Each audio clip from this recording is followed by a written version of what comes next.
You lost? Inquires the guard with a scowl. Sarah sent me. The scav looks you over one more time, but steps aside without comment. Why the high security? Too many crews out looking for an easy score these days. We like to shift our merch quickly and quietly. Less trouble that way. The so-called merge consists of three desiccated heads fixed to crude stands, their withered expressions frozen forever in the rictus of their dying moments more than a century ago. Whether they were mutineers or security officers in their day, they stand united now.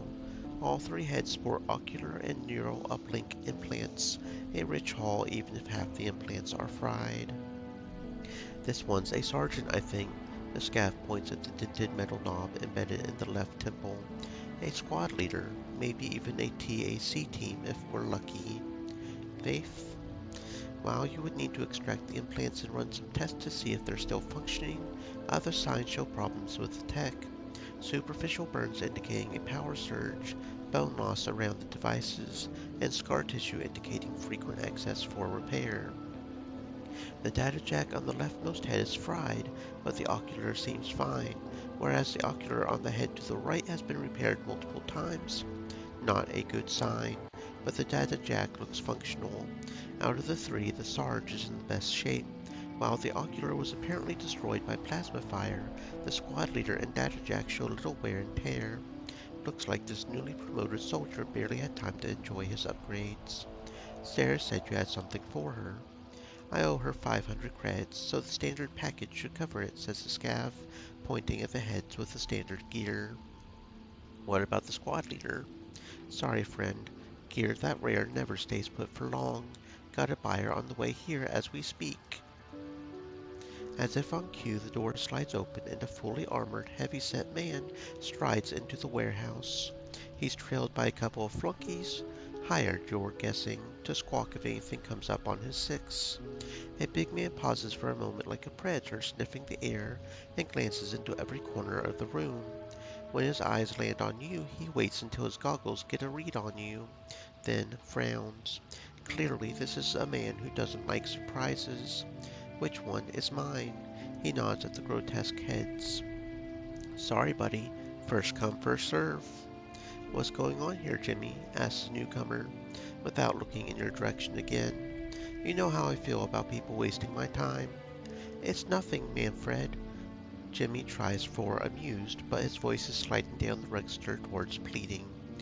This old gal is just making a joke. Right, miss? With a smile like a rictus, Jimmy's head swivels in your direction and he hisses, Get the fuck out of here. Now. Nobody talks to you this way. Nobody. Don't do it, kid, the newcomer says in a relaxed way, as if talking about a risky shot at billiards. And maybe you'll live to see the dawn. Jimmy takes a step back, his hand sliding in an entirely unsubtle way towards his gun. If you follow through, you'll have to fight all five of them. You aren't a violent woman, but that fancy implant isn't the kind of thing you just stumble on in a scav camp. And if these folks are willing to die for it, that only confirms its value.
That was a little close there. Maybe I should have waited on that till I had some more combat experience, hmm? Oh well, we made it through, and that's what matters. We did have to use a couple of our regens and our gas grenade, but that's okay. Riddled with bullets in the fight, two of the heads have been ruined beyond repair. One of the gentlemen stretched out on the floor gave them a burst with his machine gun, purely out of spite. But thank the forefathers, your prize seems to have escaped the gunplay unscathed. And we earned it, yes we did.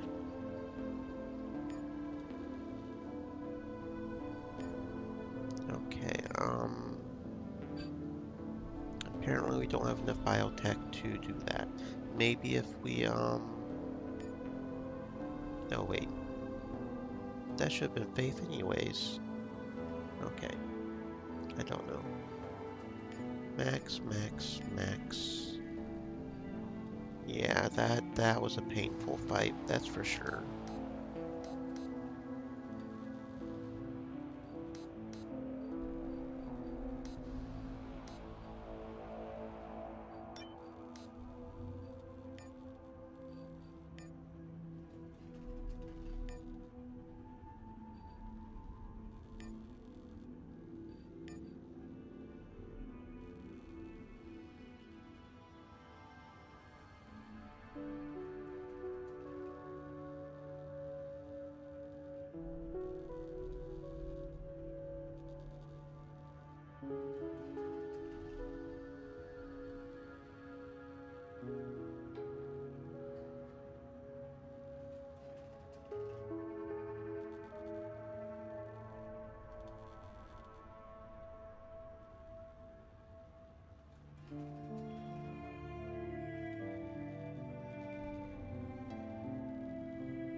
Make it quick. Give her Jimmy's merch. I'll be damned, she says softly, admiring the desiccated head like some kind of objet d'art. Jimmy did good for once. You're in the presence of a brand new squad leader.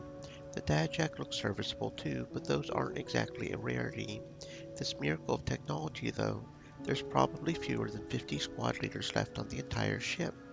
Let's take it for a spin, she says, jacking into the device with a small diagnostic tool. Data begins to appear on the display. Bring me that box over there.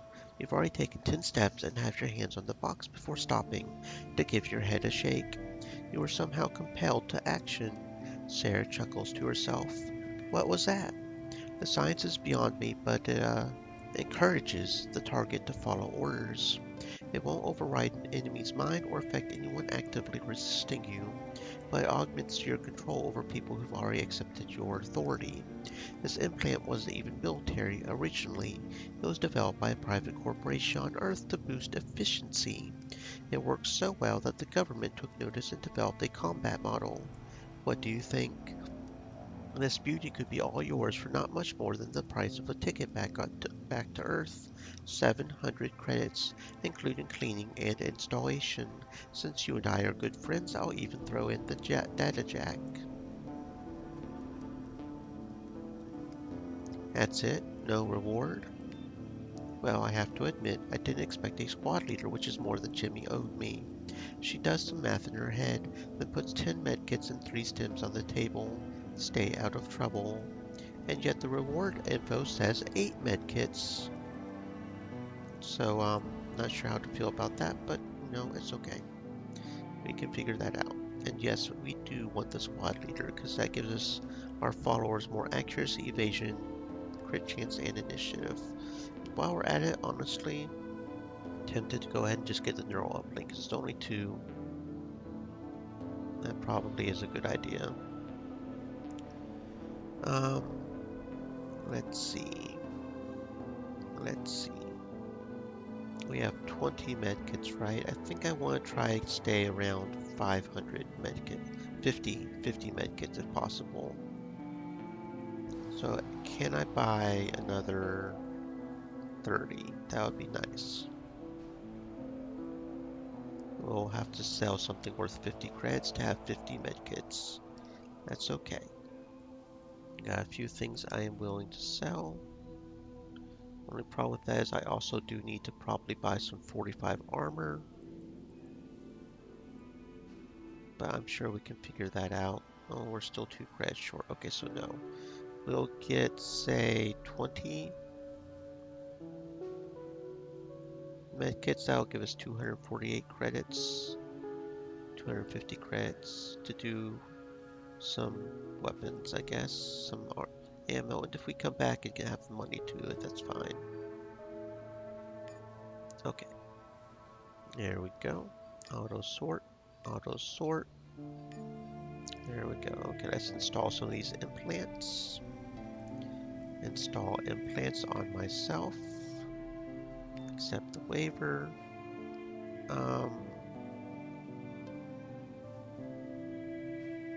Subliminal squad leader.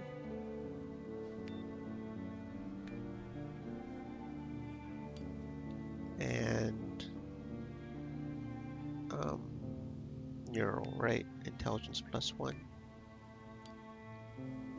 Neural's the main one because that's the upgrade to that is what we need to land the ship. So that's definitely the biggest one right there. It's the data jack. Okay, and then in order to install the exospine, we actually have to fix it first, which requires 3 module thingies, but that's okay. We can figure that out. For now, though, we definitely should also steal from her.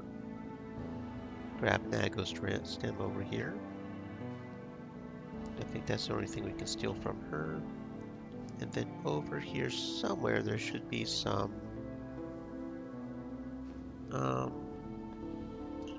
some place that should Abe do.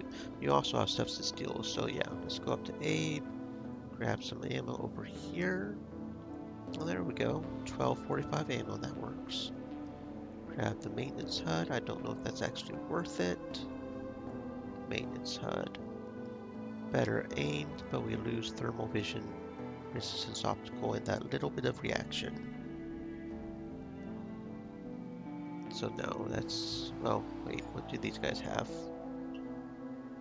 We get better aimed and better thermal resistance, but we lose resistance to optical. What's the difference between thermal resistance and resistance to optical? I'm honestly not sure. It doesn't really say over here, does it? That's okay, because Faith doesn't have anything, so she can just do that. That's fine. Anything else to steal in here? Anything else to steal? Doesn't look like it. Okay. Abe, do you have some ammo that we can buy? I'd very much like some ammo. And those common respirators kind of look nice, if I'm being honest. As do the electronic modules, but we know we'll get those later on, so we're not going to buy those. Main thing is the ammo. I would kind of prefer at least to have 50 of each on hand. I think 50 sounds good. We probably won't go into 50. Yeah, so 556 ammo would be good. Maybe 15 of those. Main thing is the 45 ammo. We need 38 of those maybe. You know what, we could just buy all of them. That would be, yeah, we've got enough money for that. Okay, and then shells, which we'll need once we have Jed. How many can we buy of these? 48 would be preferable. So we have 50. Yeah, you know what? That looks good. That looks good. That looks good. Trade. Yeah, that looks fine. That gives us 59 credits extra. Okay, there we go. Thank you very much for your business, friend. Make sure everybody has reloaded their weapons properly now that we have the ammo to do so. And we do have the reload weapons on, right? Okay. So now let's go report to Earl. Over this way. Earl. Well, inquires Earl, the job's done. Foley's dead. Well done. Check back with me in a few weeks. I might have something for you. Oh, there we go. We probably should have done that first before we went to do that. Got 600 credits from him. Anyway, Faith. Let's see, what do we want to do on Faith? Skill Monkey, right? Skill gain on science and stealth skills increased by 35%. That sounds good. Skill Monkey. Okay, then there should also be some stuff to steal over here.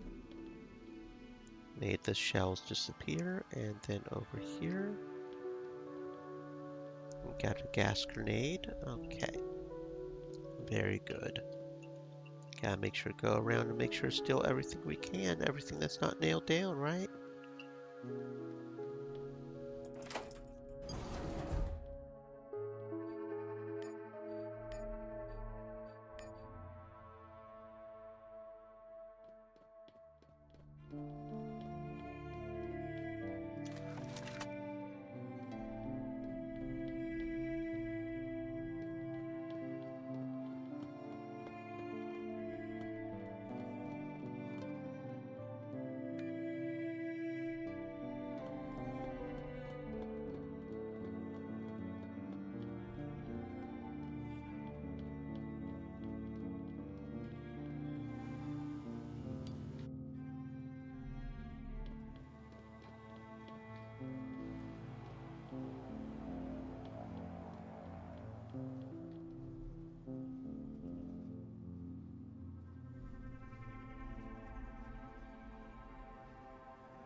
A dark-skinned man in his 40s is reclining in the two back legs of a one-piece injection-molded plastic chair. He's balancing a 4-barrel shotgun on his knee, and it's pointed in your direction. Unlike the other junk strewn about, unlike his home himself, the shotgun is well looked after. "The fuck you want?" he asks, raising the bore of his weapon a little less than an inch. "You owe 1,200 credits." "What about it?" says Jed. He's obviously annoyed, but since he's already aiming a shotgun at your head, isn't sure how to express it. "I'm here to collect." "Girl, take yourself a quick look around. Anything here you can shift for 1,200 credits, it's all yours." Look, I'm not here to give you a hard time. I'd like to help you square away your debt. But if I go back empty-handed, soon as you fall asleep, 4 hard boys are going to come around and close the account for good. Look, sighs Jed, I don't have the money, but if you really want to help me, I know a way to clear 2 grand minimum, but I can't do it alone. I'm listening. Ever heard of Black Will? His parents named him What God Will, but he shortened it to Will. A little later some other folks tacked on the rest, when they saw what kind of man he was. I heard he was somewhere in the factory. Yeah, he was, but Black Will wore out his welcome, and right now he's laying low, conveniently close by. There are 2 more with him, at least half as black as Will, but if you back me up, me and you can do this town a favor and settle my debt, all for an afternoon's work. What do you say? My afternoon's wide open. You had best get ready then. I'll wait for you here. Ready to go, or do you need to take a shower first? As ready as I'll ever be. You follow Jed to a shoddily assembled warehouse, 4 containers welded together, with the inner walls cut away to form a bigger interior. Like a magic trick, he produces an access card and swipes through the magnetic lock. How do you want to play it? Never underestimate the power of persuasion. Shaking his head at this foolishness, Jed focuses attention on the shotgun. Jed, you show up here. You best brought me what I asked for, says a heavy-set bearded man. Registering more than 1 person at the door, he scrambles to draw his gun. You backstabbing bastard. I wouldn't advise that, friend. Captain Braxton doesn't take attacks on the regulators kindly, especially when he's offering the hand of friendship. I don't need his friendship, spits Black Will. He does lower his gun, indicating the opposite. Would you rather be his enemy? I have 2 squads standing but ready for such eventuality. Just say the word. This friendship, what's it going to cost me? Asked Will, gritting his teeth. You catch on fast, friend. 1,000 a month ought to do it. 1 month in advance, so that's 2 grand you owe us. I don't have that kind of money, Will says angrily. But even if I did, how disappointing. While Captain Braxton might be willing to help a man down on his luck, provided he can pay his bills, he won't tolerate a penniless troublemaker. Fucking bastard, says Will, throwing you his credit drive. A bit shy of 1,200. That's all I have, so take it or leave it. Fine, let's call it a new customer special. Have yourself a great day. Transfer the credits to your drive and leave. Can I assume our business is concluded? He asked cautiously. Consider your debt fully discharged. I like the way you handled yourself, says Jed, giving you an appraising look. I've got another debt needs settling, but it'll require some extra manpower. You get the feeling this debt is about something other than money. Another local job? No, it's the shanties clustered up against the engine. They call it the heart. A good way to remind folks that the reactor is the ship's heart and it's the mutants that keep it beating. My ex-partner runs a trading post there. He'll have a small army with him, lest he's gone broke or soft, but as is usually the case, the profit is proportionate to the risk. If we make it that far, you can definitely count on me. In the meantime, I can use your help with some unfinished business. I think I can free up some time for you. And so we have now got Jed in our party. Very nice. Jed. Assign feats, shotgun. Critical strike. He's already a critical thinker. For each skill level, critical chance, critical damage up and take down. And he's a charger, which has movement and initiative. Armored warfare lowers penalty for equipment. Skill gain plus 5%. So first thing I think we want to do is have Opportunist, because that reaction boost is very nice. I do like reactions. It's pretty much a free attack, and who doesn't love free attacks, right? Reaction plus 30, reaction attack 20% of reaction chance added to accuracy, 50% to grazes. And that requires perception 6, so it's not like it's, you know, we seem to have perception 6 pretty easily, so Okay, now that we've got Jed, we do need to return to Jack to do that, but first we'll go over this way and talk to McNeil.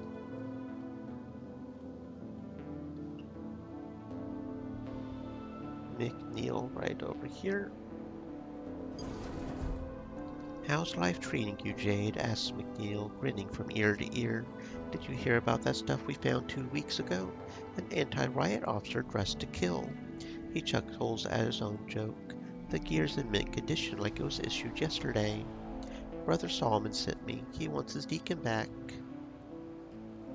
You kidding me? That bastard must have heard we were flush with credits and had the fucking nerve to ask for his cut. Can you believe this shit? He wants his cut. He can earn it on our next run.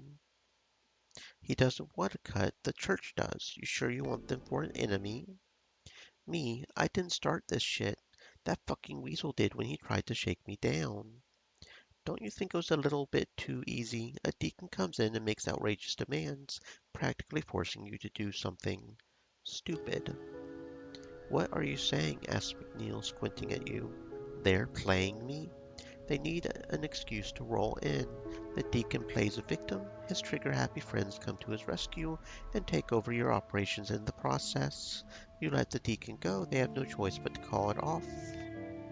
Fucking bastards, says McNeil, shaking his head. I'll let the deacon go, and if they still have a problem with me, your party gains experience. Yeah. For some reason, these... Okay, yeah, no, see, that's got the streetwise up like that, so that's, yeah. We're getting the streetwise up, though we need streetwise 9 to do what we really want to do, so that's going to be annoying. It's good to see you in God's house again, sister.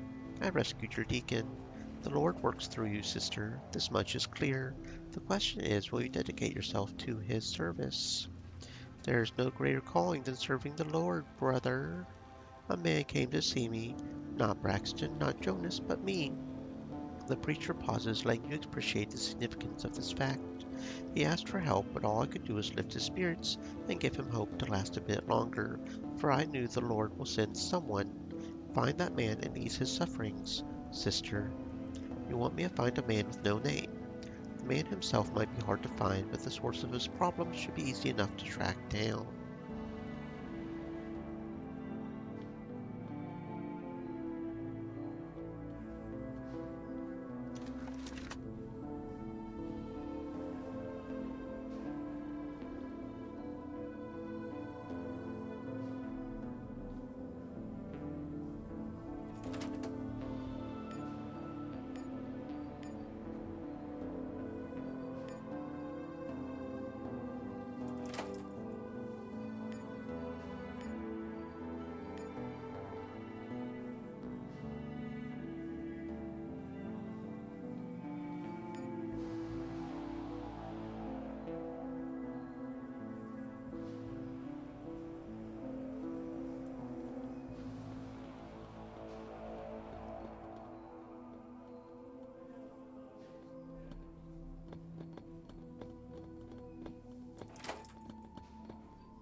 A couple of local junkies are loitering near the entrance to the alley, probably waiting for their next victim. "Whoa," says one of the junkies. "Look at you strolling like you own the place." He shakes his head. "It's our territory. You got to pay me first and then you can be on your way. All business-like, see? Do I look like an easy mark to you, you dumb fuck?" "I was just playing. It's all good, girl," says the junkie, taking a step back as a precaution. And that gives us Streetwise 7. So maybe we can do that pretty quickly and then start murdering everything after. That would be nice. Another truncheon and some medkits.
A thick man with an unkempt beard is attempting to beat an electronic display into submission, reminding you of a bad-tempered spirit from old Earth folklore called Bear. Right now he's stabbing the cracked screen with one blunt finger and cursing as it repeatedly flashes red. "I tried adding new transformers to the grid," he says as you approach. "It ought to work, but I think this fucking thing just doesn't like me." "Let me take a look." You bypass the on-screen protocols and attempt to force the software to accept more transformers, but no dice. The generator was intended for deployment on Proxima B, and all the operational variables are configured for the future colony. Since the OS isn't receiving input from colony-related hardware, such as mobile ore extractors, probes snipping out metal detectors, biomass converters, and a host of other things too vital to ignore, it limits all non-essential use in the meantime. Faith? "The grid can't handle more," says Faith. "If you have an override module, we could try resetting the system." An override module. Factory's bound to have something like that. If you can slip by the raiders, that is. We don't have enough power. The generator produces plenty of power, but the OS has a bunch of exotic safeguards. Every parameter and input is dictated by the big plan for the colony, so every time I try to make a change, the OS throws a fit. If we can manage to add more transformers to the grid, that'll hold us for the next little while. The bigger problem is heating and air. This cargo hold was never designed to house so many people, or anyone at all, if it comes down to it. Portable air purifiers keep the air more or less breathable, even if it would leave an Earthborn gasping on the floor and complaining about his rights. But that's only a temporary solution. We need to fix the old purifiers that set us up for good. Then there are the defenses to worry about. The bigger the town gets, the more likely the habitat will come knocking again. Anything I can do to help? If you could supply an oxidizer for the air purifier, that would take a load off my tortured mind. That the kind of thing I can pick up at the store? Sorry, I was just ruminating. The towers over to hydroponics must have one, or at least they did at some point.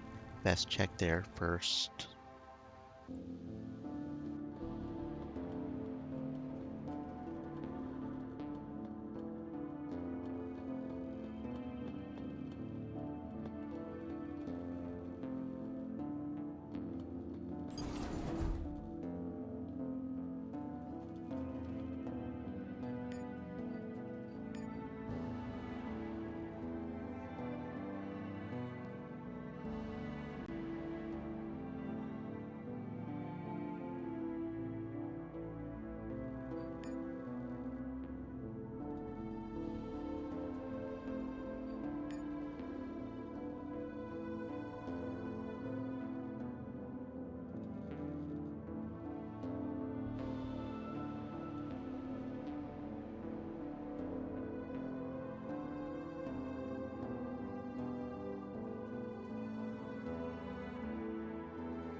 What can I get you? Here's Jed's debt, paid in full, minus my fee. Transfer 950 credits.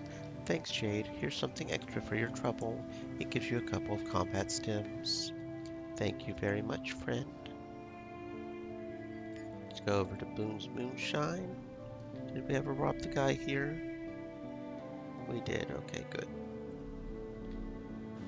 Welcome to Boone's Moonshine, says the bartender. What can I get you?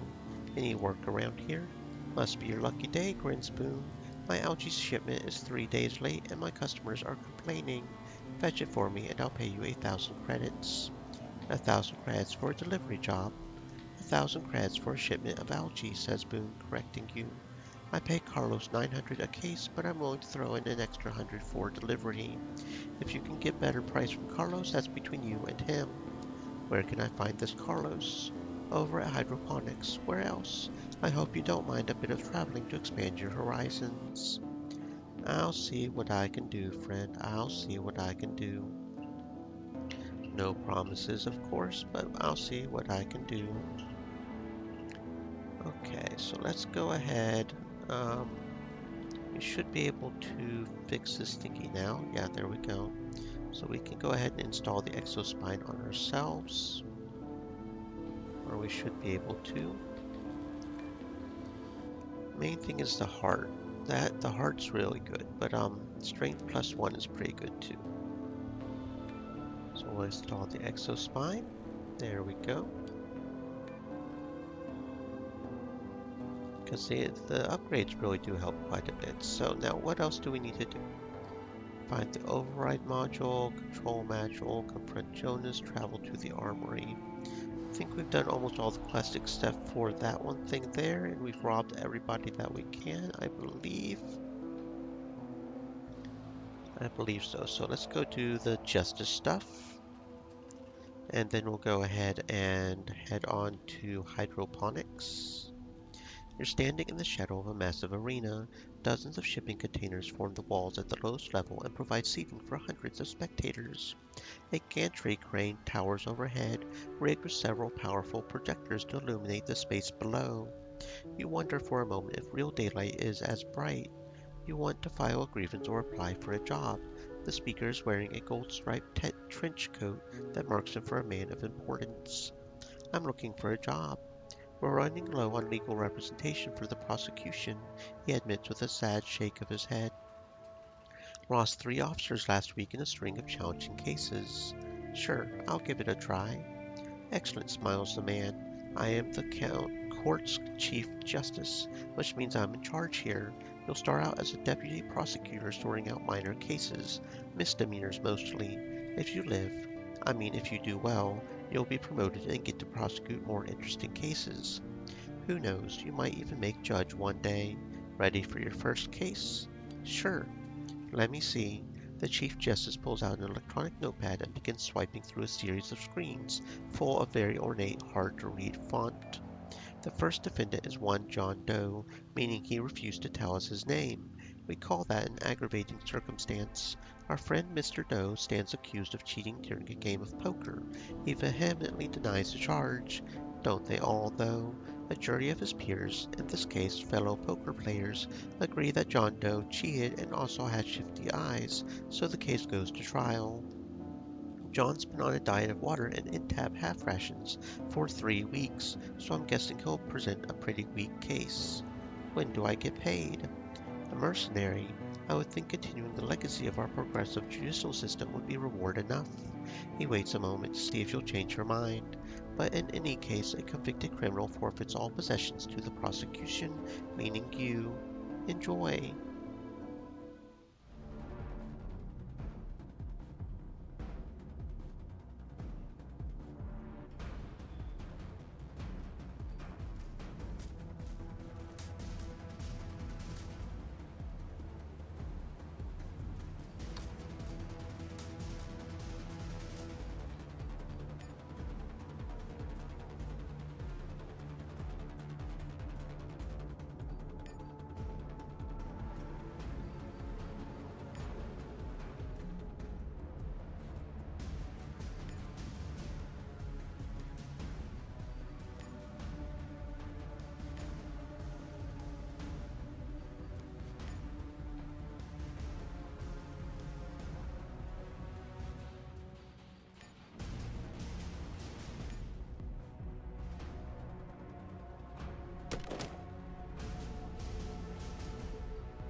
Guilty as charged. Let me know when you're ready for your next trial. Our number one legal representative is out with a shattered kneecap and we've got a full docket. I'm ready. The Dalton brothers, says the Chief Justice, shaking his head as he reviews the data. Showing a poverty of imagination matching their actual poverty, they decide to strike out and plunder the riches of the Mission Control ruins. By all counts, they were lucky to survive, but unlucky to return empty-handed. This is after running up substantial debt to finance their venture, said debt causing our business community undue hardship and financial burden, which of course must be rectified.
Well done, Deputy. The Daltons have been held legally accountable for their actions, and the people's faith in our fallible judicial system has been restored. Are you ready for your next case? I'm ready. Next on the docket is Ebenezer Harding, also known as Hard Ben. This one has been testing the town's patience ever since he moved here.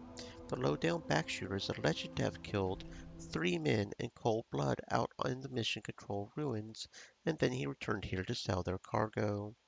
The nerve. Turns out the alleged victims worked for Mr. Jonas Redford himself, which makes Redford the rightful owner of aforementioned cargo.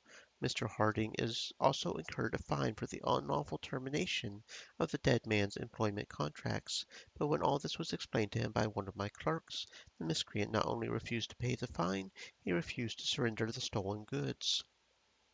Without the rule of law, this town would be overrun by savages.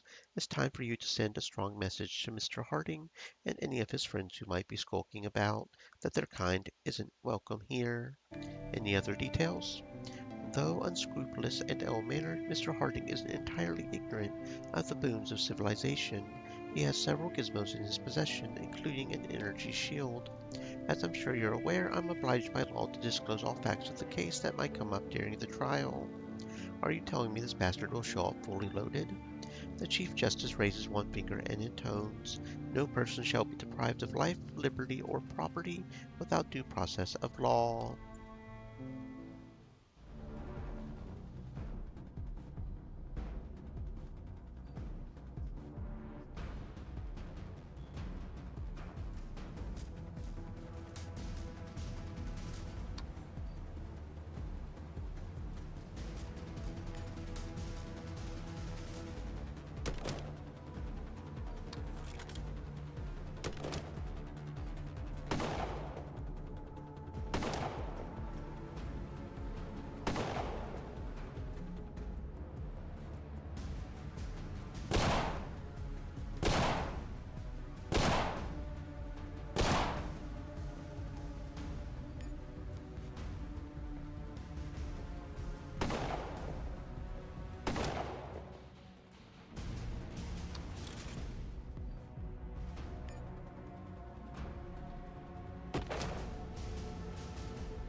Well done, my dear. This job tends to grind people down, but you're hardly breaking a sweat out there.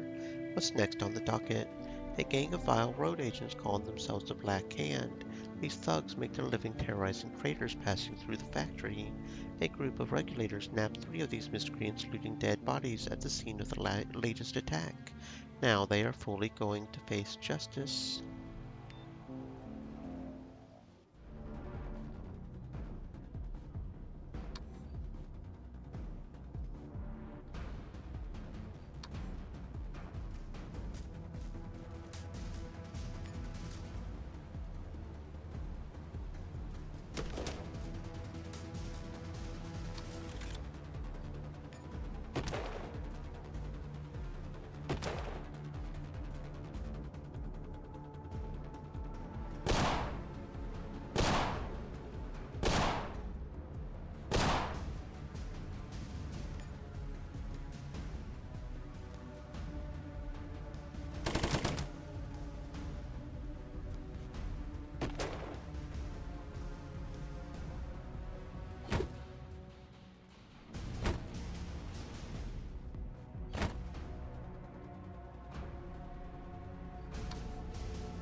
Alright, I'm thinking this fight in specific is maybe a little too hard for our current guys. Okay, but of course autosave is going to probably be annoying. Oh, really? I really hate autosave sometimes. I really hate autosave sometimes. Have I mentioned how much I hate autosave sometimes? So it looks like we're going to have to just load here, I guess. So there's no way we can really... Seriously, all the way back here? Motherfucking autosave. On God.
I don't think I did anything more than that. Let's just make sure not to go to that one fight until later until we've had a bit more combat experience, because those guys are kind of strong apparently. I thought just everybody here would be a pushover, but apparently not. This first one most certainly is, but yeah, I don't know.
Okay, so we won't take on these next guys because apparently they're kind of badass.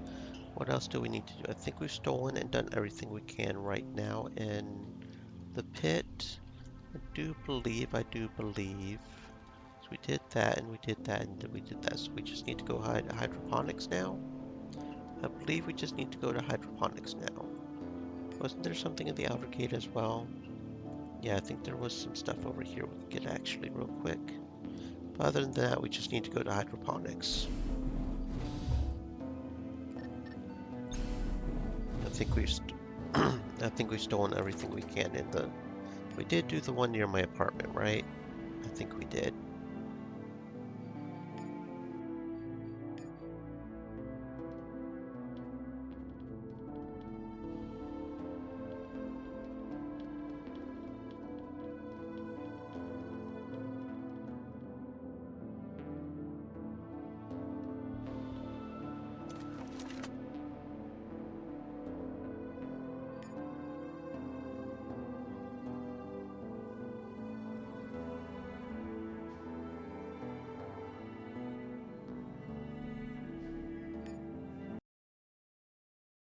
Okay, yeah, on to hydroponics.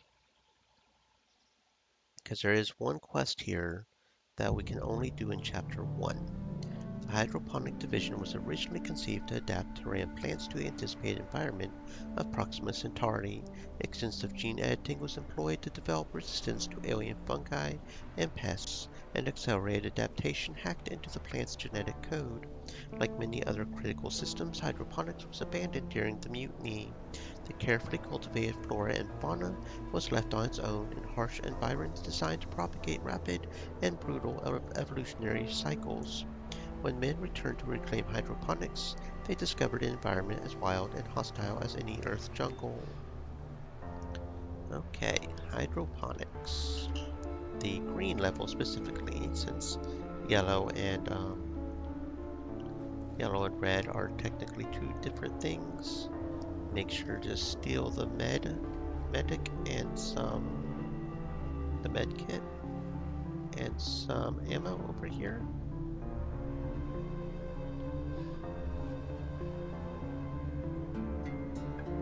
32 shells, very good. Okie dokie. How are we doing on shells anyway?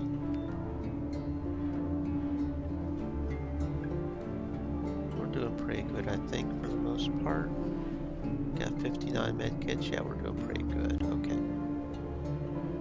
Carlos, how's it going, buddy? A bald man wearing a gas mask gestures you to approach. Where you can see it, his skin is pockmarked and slack from prolonged exposure to antifungal chemicals. You're guessing the environment isn't great for hair either. Welcome to Camp Reed, he says, removing the gas mask with a sigh of relief. I'm Carlos Maney. Boom sent me to pick up his algae. There's nothing in stock right now. The bioreactor is down again, so I can't do anything for you until we get it up and running. Of course, if you're willing to lend a hand. How can I help? We need more parts. Everything in the vicinity has been stripped bare except... He turns and looks meaningfully at the ruins of Alpha Tower. Once the hydroponics towers all stretched from floor to ceiling. While the lower section of Alpha Tower was destroyed during the mutiny, the upper half still clings stubbornly to the ceiling, like a big metal stalactite. An ancient and not especially trustworthy looking walkway connects the stub to a nearby tower. I'll give it a shot, but don't hold your breath. Do you have any work that doesn't require acrobatics? Well, we do have a dispute with a fella named Morgan, Carlos says reluctantly. We hired him and his crew to clear one of the towers from wildlife, but now they're refusing to hand it over. I assume all options are on the table. We would prefer the situation were resolved amicably, Carlos says carefully, but one way or another we need to reclaim the tower. I'll see what I can do. I know Morgan, says Faith. He worked with my father. Her face hardens as she speaks the words. I want your word he will not be harmed. What are you talking about? I know you tend to avoid violence, but I still need to hear it. Morgan's family to me. Morgan will not be harmed, I promise. Thank you. Assuming you can talk him down, which we probably would prefer, so we get the talking experience, you know? Because we still need to get Streetwise 9, but we'll see what happens, I suppose. We may need to reload and have Faith go somewhere during this, because she will leave you if you try to kill him. And considering what a skill boss monkey she is, we kind of need our Faith. Okay, there we go. Use the elevator. First floor storage.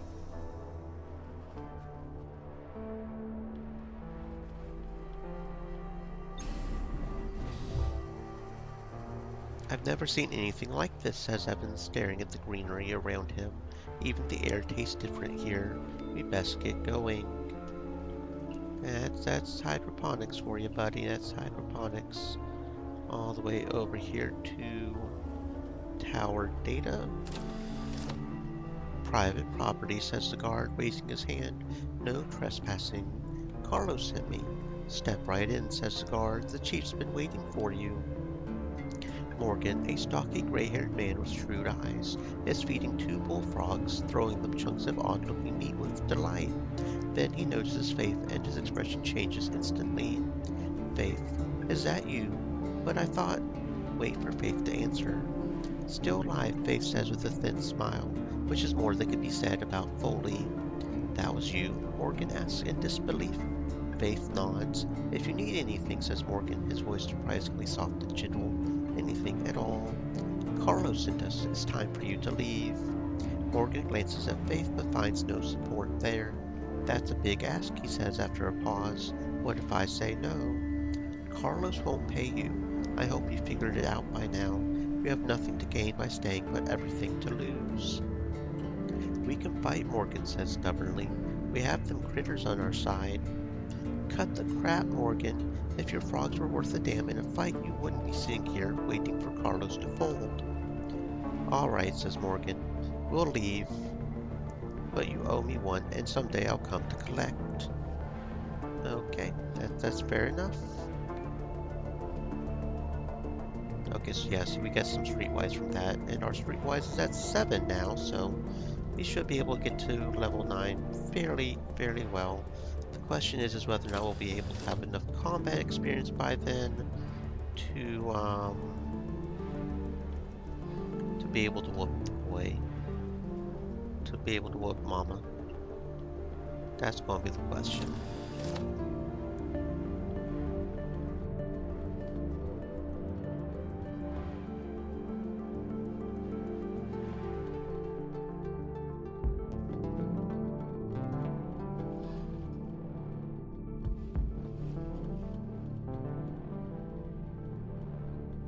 You spot some frogs up ahead.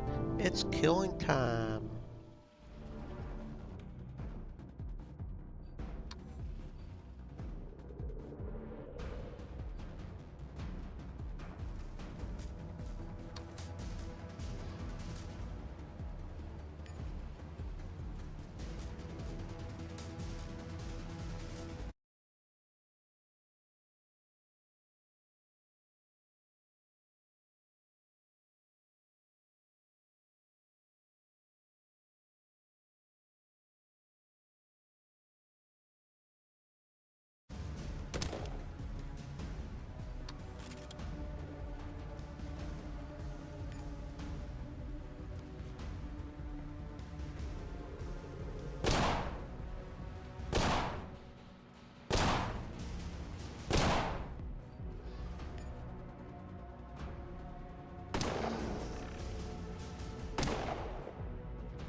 It's a research terminal, old and damaged, like everything else around here.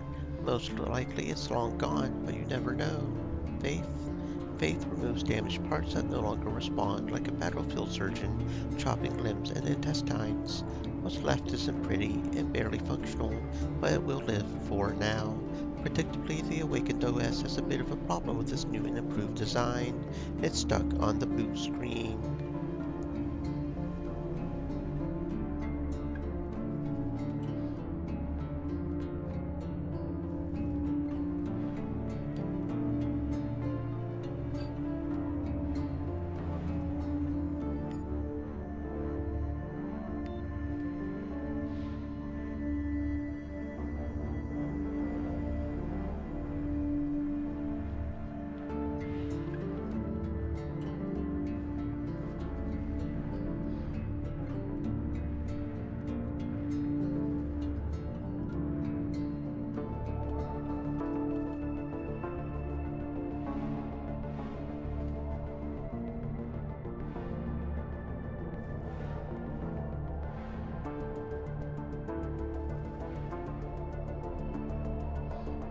Scores of horizontal greenhouse modules cover the walls of the chamber in a colossal honeycomb.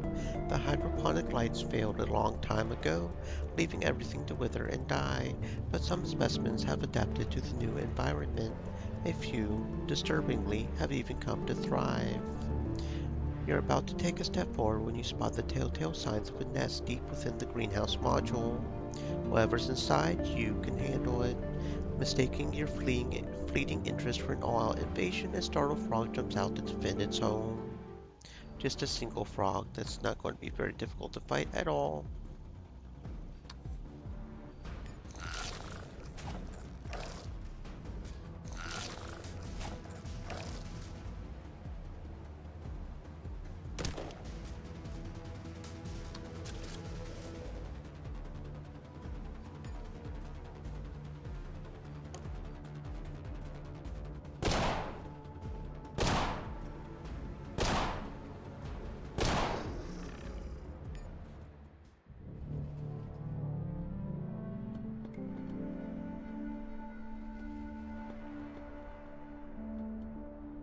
You hack your way through the foliage until you reach a clearing in front of a heavy door, marking the end of the green zone.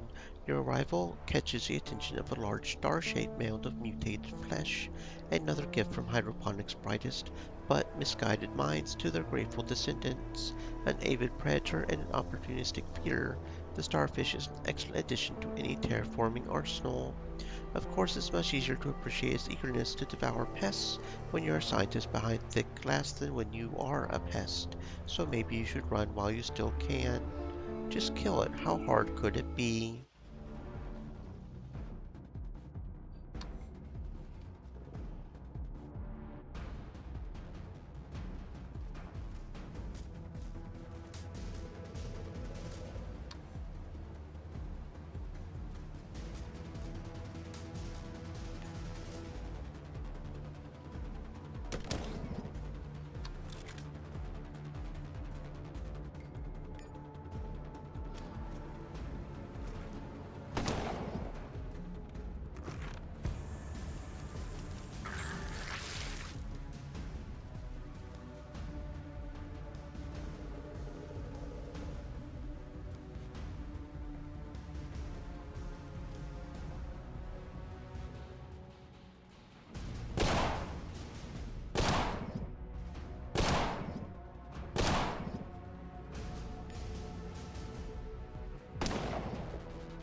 This might be another fight that we just can't do. He's got too much healing and we're just not doing enough damage.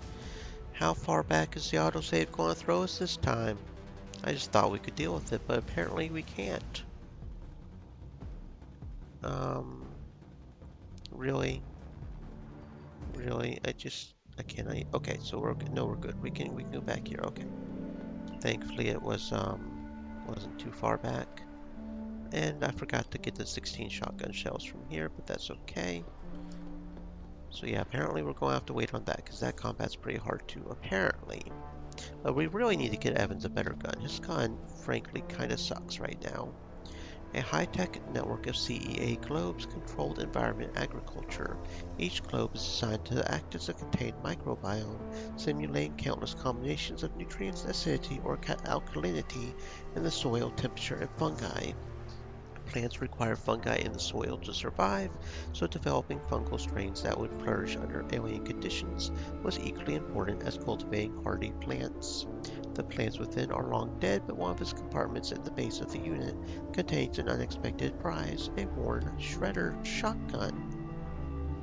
Is it better than Jed's current shotgun? I do not know. I would say yes, everything other than effective range, so yeah.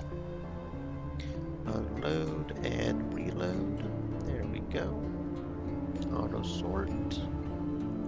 Really, probably we should go look into the gun shops to see if there is one that we can just buy that's better, but keep holding out hope that we'll just loot a better one. Now that both me and Jed are using snipers, yeah. Pepper box. Faith, do you like that pepper box? Not really, no. Okay. Okay. The power's out and so is the elevator. Someone had tried to revive it with a portable generator, but clearly given up. The generator still has some juice left, so the control board is probably dead. It's a long climb to the top, so maybe it's best to check that board first, just to be sure. The control board is missing a bunch of safety modules, remote monitoring, acceleration, load compensation, vibration dampening, and electromagnetic shielding. Anti-EM modules in particular fetch a good price, and everything of value here has been stripped. It doesn't take long for Faith to rewire the control board to bypass every safety feature. Congratulations. It'll be a fast and bumpy ride to the top, but it's better than climbing. Freed from the safety restraints, the elevator takes off like a rocket. Rusty guide rails screech and groan. Somewhere a metal cable snaps with a loud noise. But instead of plummeting to your death, the elevator goes even faster. It's about to slam into the shaft's ceiling, killing you in the process, when the emergency stasis field envelopes the elevator, halting its inertia and dispersing kinetic energy. Must be your lucky day.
The terminal status screen reads like a wartime death register.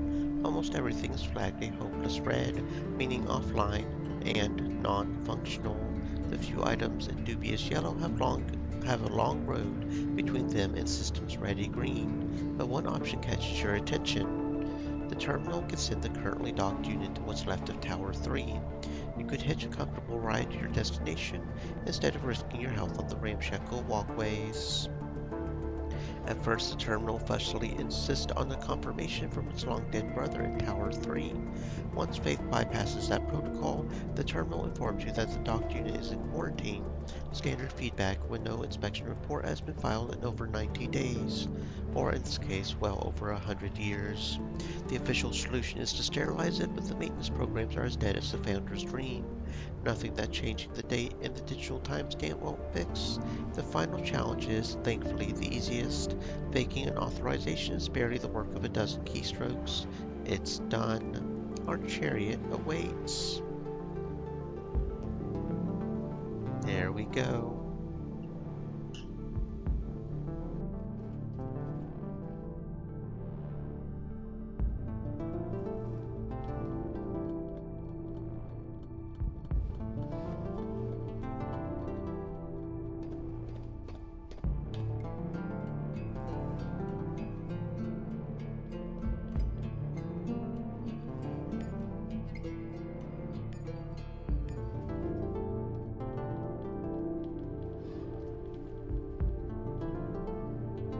Except for the grime and corrosion, this bioreactor seems to be in good condition.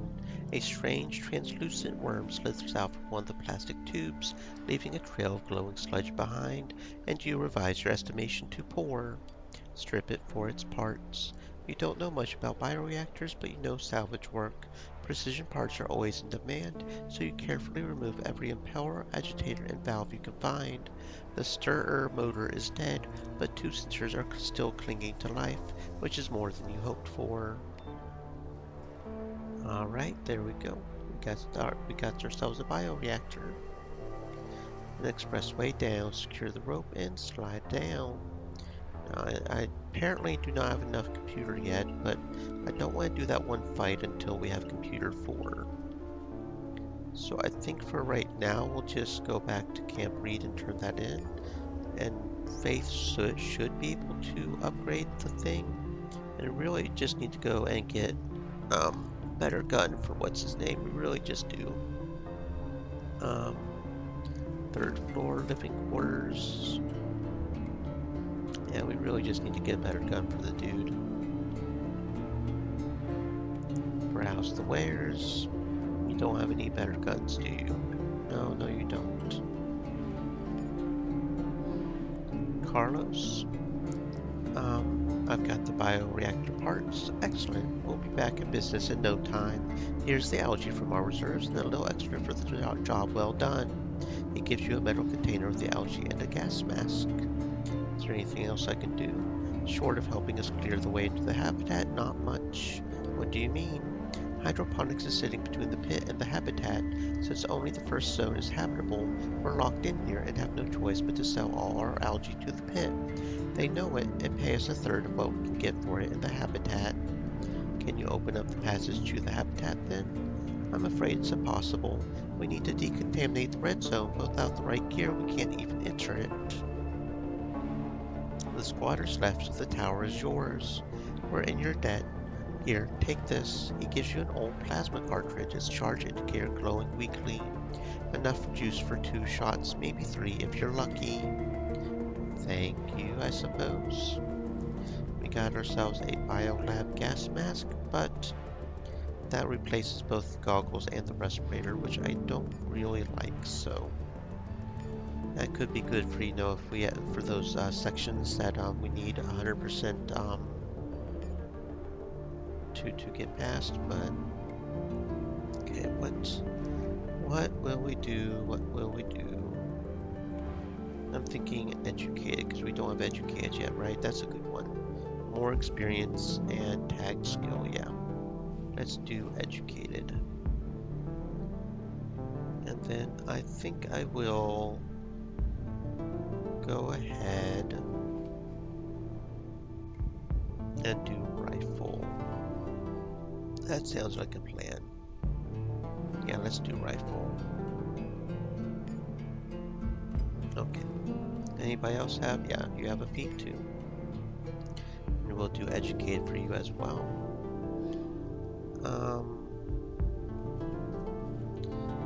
Let's do evasion for you. That sounds good. Faith also has one. Let's see. Opportunist, since we don't have that one yet for you. There we go. That should help a fair amount. So we'll go ahead and go back to the pit, report to Boone, and see if we can find a better rifle for Evans, because this single shot and reload is just, it's not working for me. It's just not working. It's not like we don't have, it's not like we don't have the money. I wish we could kind of change between which it compares it to, because I can't remember off the top of my head.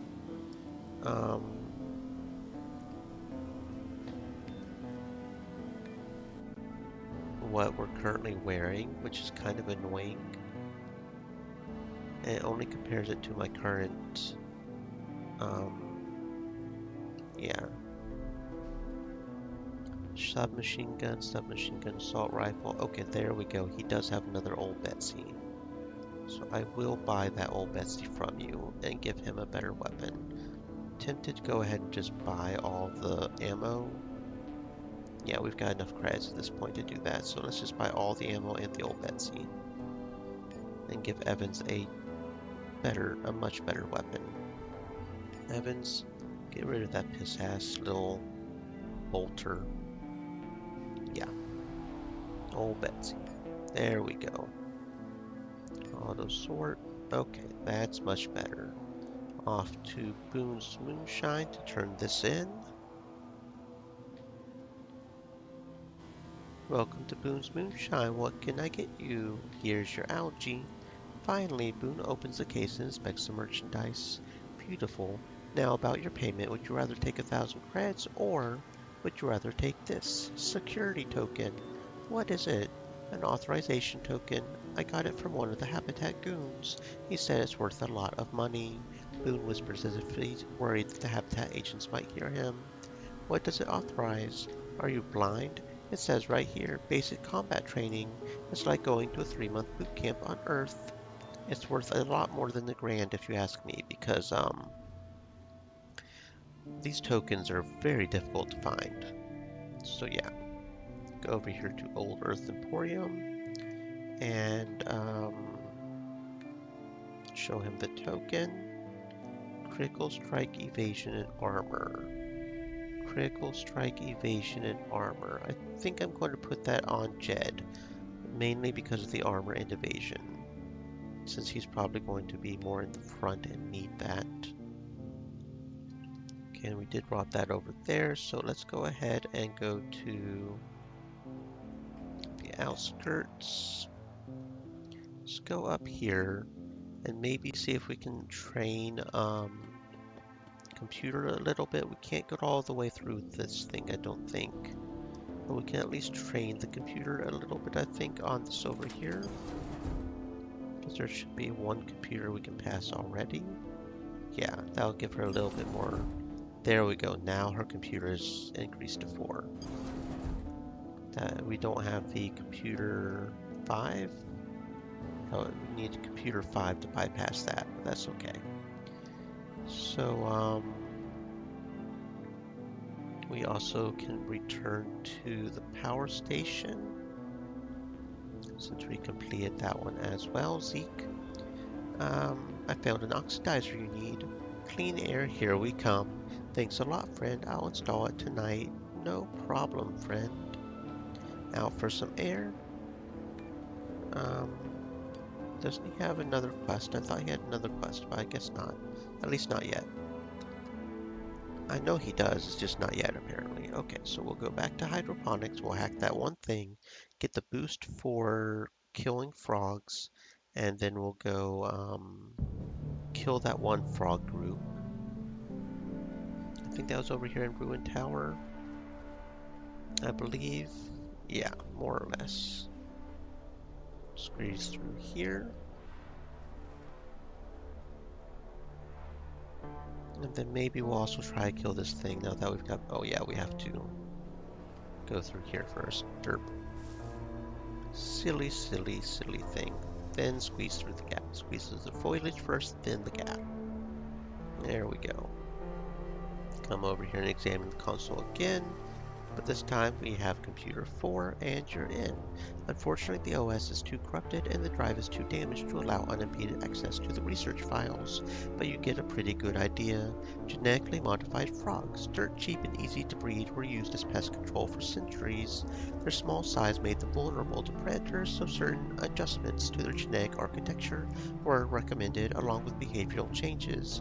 Going over the attack and evasion patterns gives you an insight that might elevate you into a predator rather than prey. Frog Hunter. Accuracy, evasion, and crit strike on frogs specifically. Which is just fine, because frogs can be annoying, especially psychic frogs. So let's go back over here to here and see if we don't get our butt completely whooped by these frogs over here. I'm going to save beforehand, just in case, because you know autosave is just not working for us today. Don't remember it being that bad, but I don't remember having to rely on it as much either, so anti-auto save, and let's see what we've got going on here. You reach a large enclosure once known as Simulated Environment 2. It's teeming with life, colorless slugs, string jellyfish, tiny flies hovering over the surface, and frogs, more frogs than you've ever seen in one place until now. Exterminate.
And of course there was a better rifle just waiting in the frog enclosure. Of course there was. I'm assuming that's better? Yeah, that's better. Long arm of the law. Okie dokie. Well, that's that's what happens sometimes, I suppose. And yeah, that's yeah. It doesn't have as much effective range, accuracy, or aimed, but that's okay. It's got 1 to 2 better damage, better crit, penetration, stagger, yeah. Okay, so we've also got distortion field. We'll go ahead and give that to Faith, I guess. I prefer energy shields, honestly, but don't have enough energy shields for everybody. Mummified body over here with an ocular implant. How are we doing on? We have 5. I want to keep like 2 or 3 on us, just in case. Oh, that's an upgrade ship. That's an upgrade ship. Okay. Ocular module. We don't have an ocular module yet. How many can we even upgrade? How many can we wear right now? We can wear 5. So we can wear 2 more. That means we don't have enough room for 2. But we should be able to upgrade that to 1 more, so we'll still be missing 1. So I think the one I'll be missing is the ocular, because we definitely want the heart.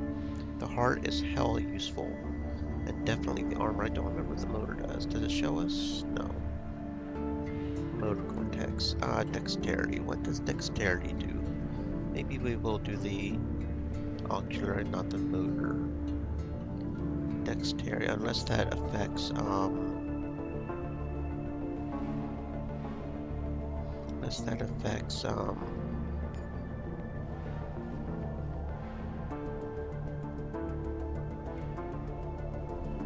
I don't think it does. It's, yeah, no, that's fine. We'll probably do the ocular, not the motor. That's probably what we'll do for that. I don't think we can upgrade with perks twice for that, but we can figure that out, I suppose. What ones do we even have right now? We have a motor cortex, that's about it, isn't it? An upgrade for the ocular. Does anybody even have the ocular? Because that one is, I think that one's the sight one, the aimed. The only one we have right now is motor cortex. So this guy can do 3. I'm thinking heart, armor, and an ocular. Spinal, that's strength, right?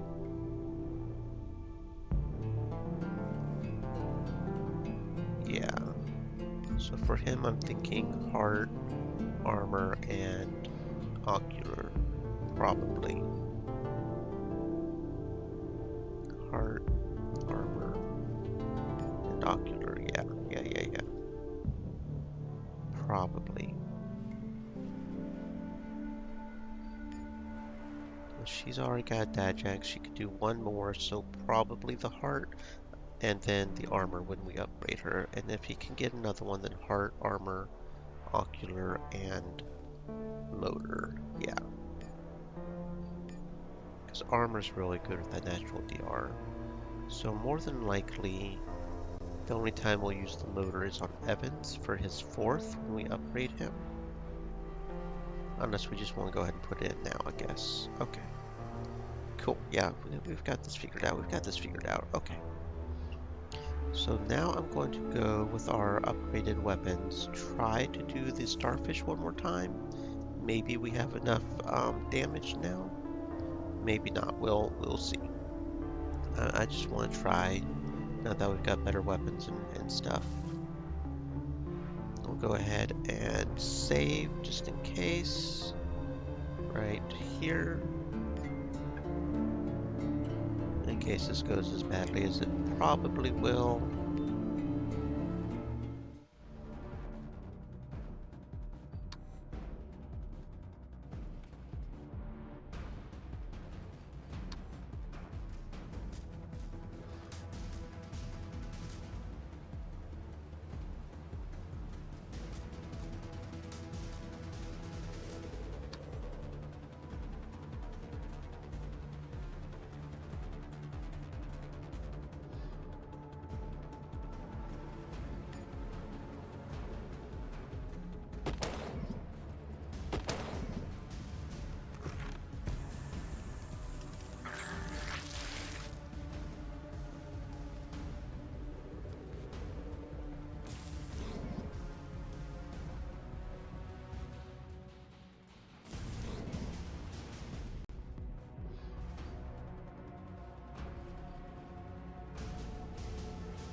Alright, I feel like this is definitely possible. We need to have Jed go out in front instead of Faith. I was hoping her distortion field would maybe do some damage, but it looks like it resists that. So we'll have Jed with his shotgun up close do his thing. And probably should have healed on that one, but that's okay. I feel like we can do this now. I really wish my main character could do more shots than she does, but it is what it is. So having her do that probably is kind of pointless, but that's okay. Have Jed be up here up front, and he'll be the main, and we've got to make sure to equip them with thingamabobs, because apparently we did not have our regions. Don't know why we didn't have our regions on, but Jed does. That's the main thing, I guess. So we have plenty of regions, so we definitely need to make sure to keep those equipped, just in case we need to be healed. Faith, Jed, Evans, and me. Okay. Okay, I feel like we can do this, though. I feel like we can do this. Probably. This boy is doing a lot more damage too, mainly, if he doesn't miss. That's another thing, is the RNG, that cloud that he seems to do on himself. The cloud of poison gas really does affect our ability to hit him quite a lot, especially Faith.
There we go. We got that time. Okay, we're getting our combat up. That makes me have faith that we can handle Mama too. Very good. And because of that, we get all these goodies right here. Loot all. Whether or not they're actually goodies, I'm not sure. I'm also not sure how to feel about this, because I've been doing the scavenger goggles because of the reaction, but should I focus on thermal vision or resistance to optical? Because it says resistance to optical is sensory attacks. I'm thinking that thermal vision would have been really helpful just now because of the smoke cloud. That would have helped with the smoke cloud, right?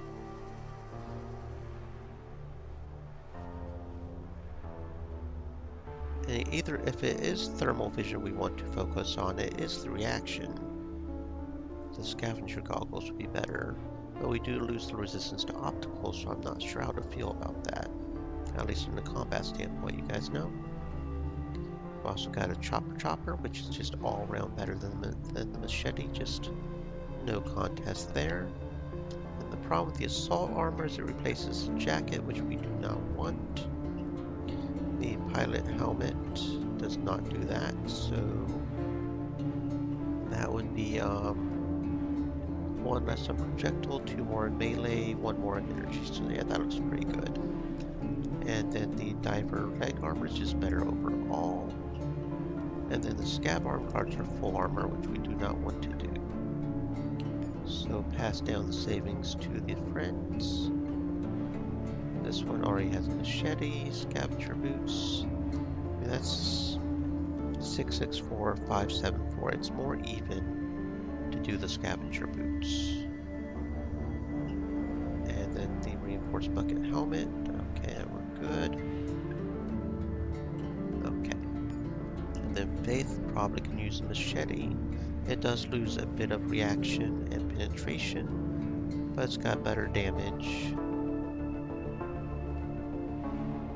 More or less, so. And then you get the boots.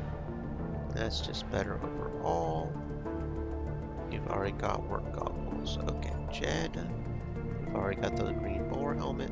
So see this one, it has less resistance to no. It has better aim. So compared to the maintenance side, it's no contest. Compared to that, it's no contest. Okay. Looking good, looking good, looking good. Anything else to loot over here? I think that was the main thing. Is that. Okay. So I think we've got hydroponics completely completed now, right? I do believe so. I do believe so. Where the power to the people. Okay, yeah, that what he does have 2 quests. I thought he did. Look for the module in the armory. I think he actually has 3 quests, doesn't he? He might. Either way, we're going to actually go ahead and go to mission control first. I think we'll go ahead and try to do the Eye this time. A century-old wreckage of the ship Authority complex that once controlled every aspect of life on the ship. Even if we go for the Eye and for some reason we don't have enough stealth, I feel confident that we can still do it because of how we found out about the old Betsy thing. So it's not like it's a big deal, but if we can't do the stealth in there, that would be kind of cool. Just from a matter of principle, you know? There to loot besides the eyeball and the other 2 coffins. The desolation known as the Wasteland, a span of decks torn apart by the unfathomably destructive weapons of old Earth, was called Mission Control in better times. This was the ship Authority's domain, an impregnable stronghold and the seat of power. The mutineers' attack was months in the making, a decisive disabling strike at the electronic heart of their world. It should have been over in less than an hour, but such things rarely go as planned. The ship Authority was made of harder stuff than anticipated, and the first assault was driven back. In the following months of attack and counterattack, the mutineers' failure to quickly secure the complex cost them much in lost lives and spent firepower. When forced to surrender ground, both sides adopted a policy of destroying anything not of immediate use, so as to not deny it to the enemy. Decades later, deteriorating conditions at home began to drive explorers and treasure seekers further and further afield, until a lucky group wandered into the fringes of that fabled battlefield. When the first news trickled back of decks littered with the technological marvels of old Earth, the scavengers swarmed like maggots devouring a carcass. Inside of a month, the first 2 decks were swept clean, but moving deeper into the seemingly bottomless ruins was a more daunting challenge. The entire zone was unpowered and bitterly cold. Portable lamps provided the only light. Fused doors and warped bulkheads made a maze of the original corridors and descended into the lower levels, now accessible only through jagged holes in the decking, was a treacherous proposition. Add in the traps left by the long-dead defenders of Mission Control, or by prospectors hoping to dissuade the competition, and more often than not, it was a one-way trip. Actually, now that I think about it, we need to go back to the pit and do the judiciary guy, see if we can make sure to do that first, right? Because that'll give us a quest for um, Harbinger, which we need to make sure to address before we leave chapter 1, and preferably as we um, go down into the mission control, because that guy's right over there. So maybe we can handle this. We'll go ahead and save, just in case we can't. But we'll see if we can this time, because we've had a few more fights. We've got a few better weapons. We maybe are fine. Maybe.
There we go. We were able to handle it thanks to our better weapons this time. Very good.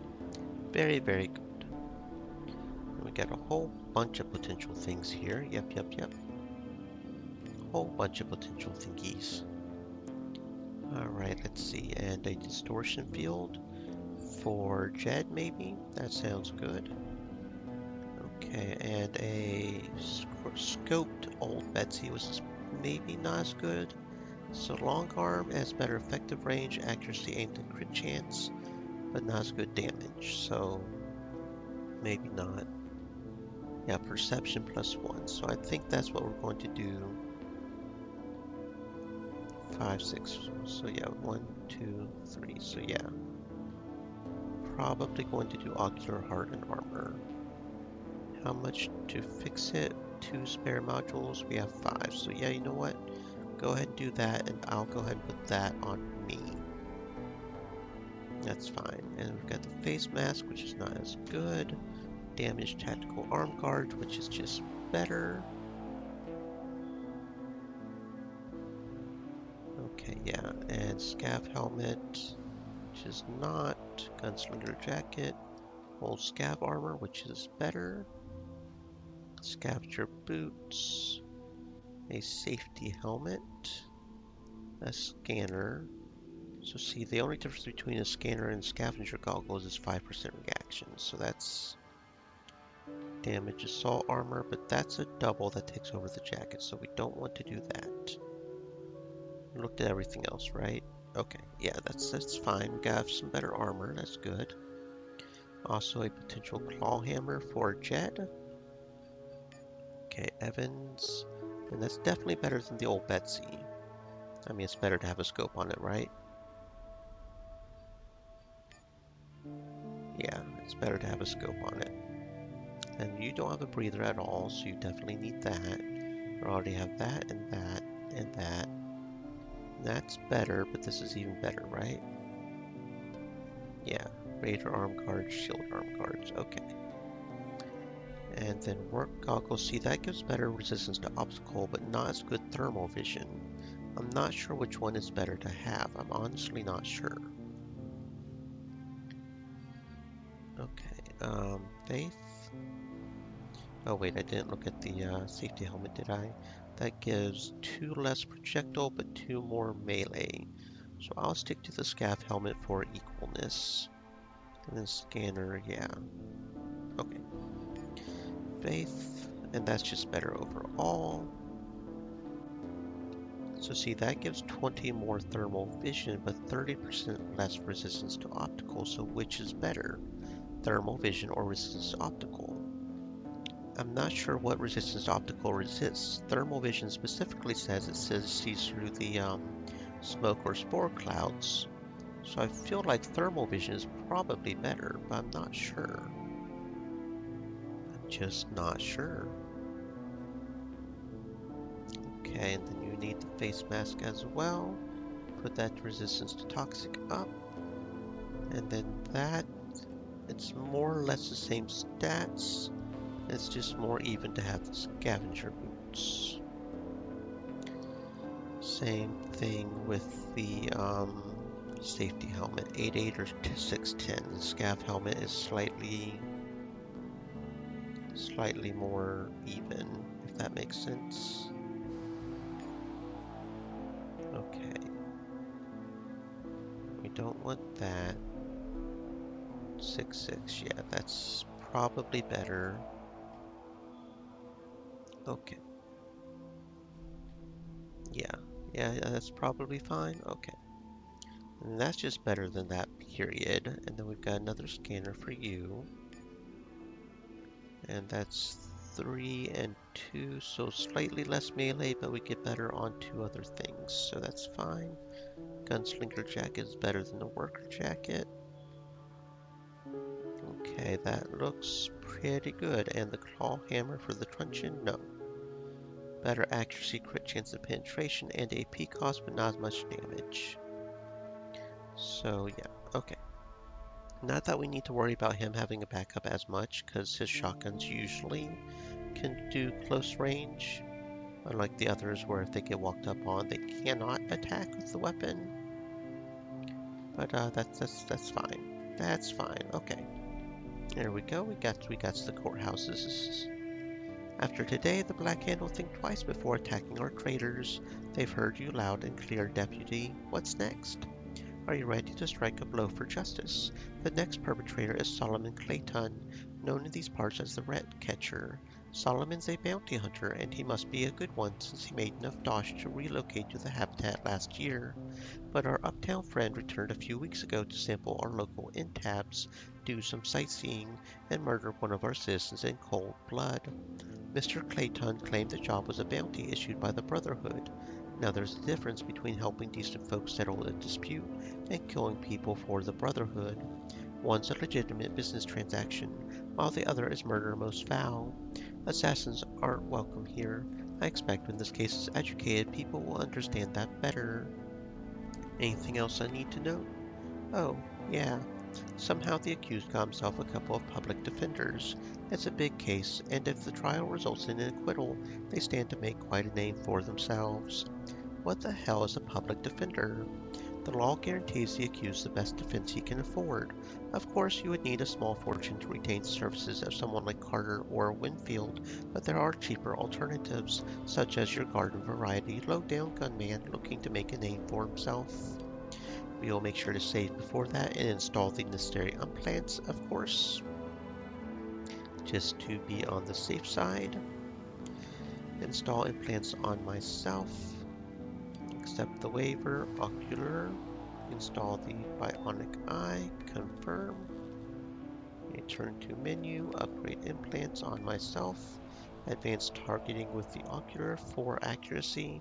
Aim 2 and 2 crit chance. That's the main thing, is the accuracy.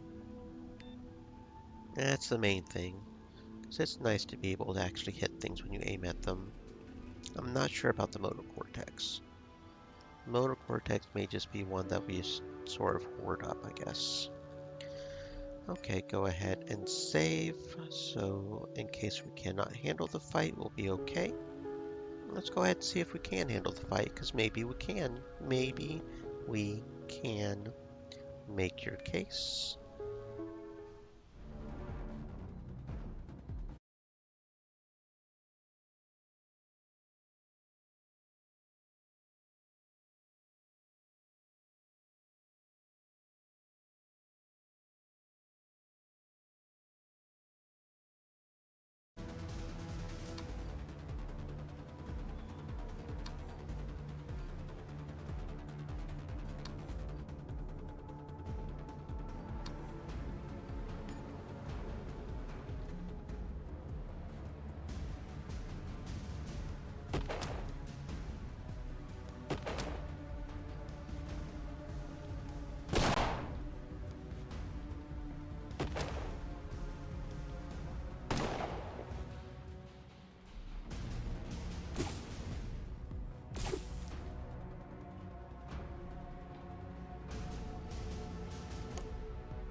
Well, there we go. We were able to handle it just fine, and we got a heart implant out of it. Very good. I don't know if we want to fix it quite yet, because like I said, I want to make sure we have enough electronic modules for that. We also got a energy shield, so that's very good. Okay, what else did we get? We even got another chopper for Evans. There you go, friend. Okay, so that's a full armor, which we do not want to do. Old scav armor. Gunslinger jacket, not that good. Some more face masks. Semi-auto rifle, which we probably don't care about. Okay, let's see. Armor, which we already are using. Scavenger boots, not as good. Scrapper coat. Machete. Okay, that is old scav armor is more even. That's 3 more and 1 more at the cost of 2, so that's like 4 more, 2 more in general, so that's probably good. Yeah, that's probably fine. Damage enforcer helmet, okay. So we got a little bit of armor there. Yeah, okay. Evans, you already have a face mask. Damage enforcer helmet for you. Yeah, that should be fine. That's just better, so put that on. You already have those and those. That's 1 less melee, 1 better energy, 443 or 452. So the old scav armor is probably better because it's more even. Probably. Scrapper coat's just better. Okay, and yeah. Yep, that looks good. That looks good. You also got a couple of shotguns. That's just something to keep an eye out. I may switch Jed out for an energy shotgun and have that be the backup weapon in case we start getting whooped too hard, and maybe since his shotguns are up close, so that's, you know, that's fine. Old enforcer armor, scav boots, scav helmet, pilot helmet, gunslinger jacket. You've already got a machete. Yeah, that looks good. You do not have a breather. You're the only one without a breather. Safety helmet, that's 2 and 2, so scav helmet would be slightly more even. 4, 5, 2, 3, that's just better overall. That's not. You've already got a gunslinger jacket. Okay, so what about the Rusty Doomsayer? Oh, that does look like a nice shotgun. It doesn't have as much graze or penetration. No graze or stagger.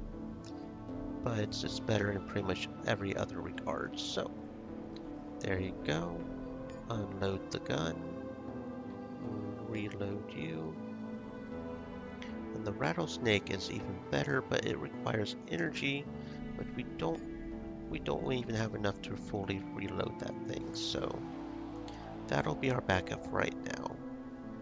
It requires 3 spare modules, so we'll wait a little bit for that until we get the heart, but the heart is really useful, so we will definitely want to fix that. Okay, I think that's the last Judiciary one. Open and shut case. I know I'm supposed to be impartial and all, but I'm just tickled thinking about the hangover this will give the Brotherhood. That's 5 cases you closed without so much as requesting stress leave, so I'm giving you a promotion. Congratulations, Prosecutor Jade. It won't be all champagne and grits, though. The cases are going to get tougher. What's next on the docket? I'll be damned, it seems we've run out of cases. Well, I'm sure it won't last long. I'm sure it won't. A black-clad woman steps forth from the shadows, her face hidden behind an oddly decorated hazmat mask. 2 guards flank her. They would be invisible in the darkness if not for the soft glow of their armored vests. I want to hire you, the woman says in an accent almost as strange as her mask. Who are you? You may address me as Harbinger. I no longer have a name. The bitterness in her voice is unmistakable. She must not have been doing this Harbinger thing for long. Whatever it is you're selling, I'm not buying. Oh wait, that's not what I wanted to do. Oh well, fuck it. It's not like it's that important.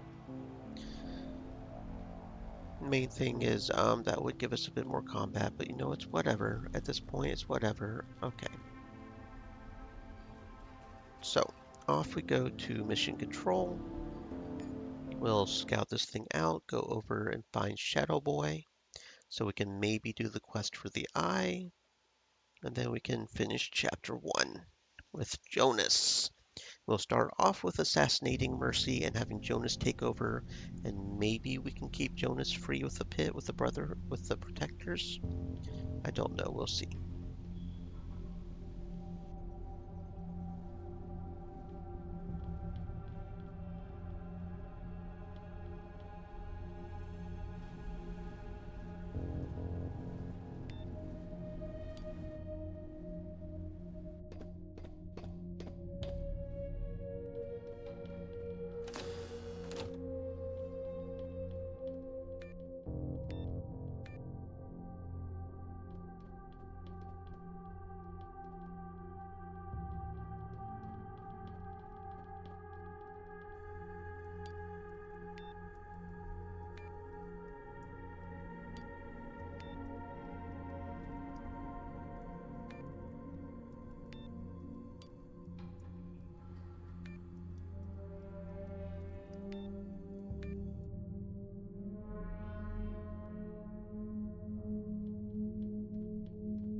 Give me a hand, will ya? Says a scav, pointing at the nearby crate.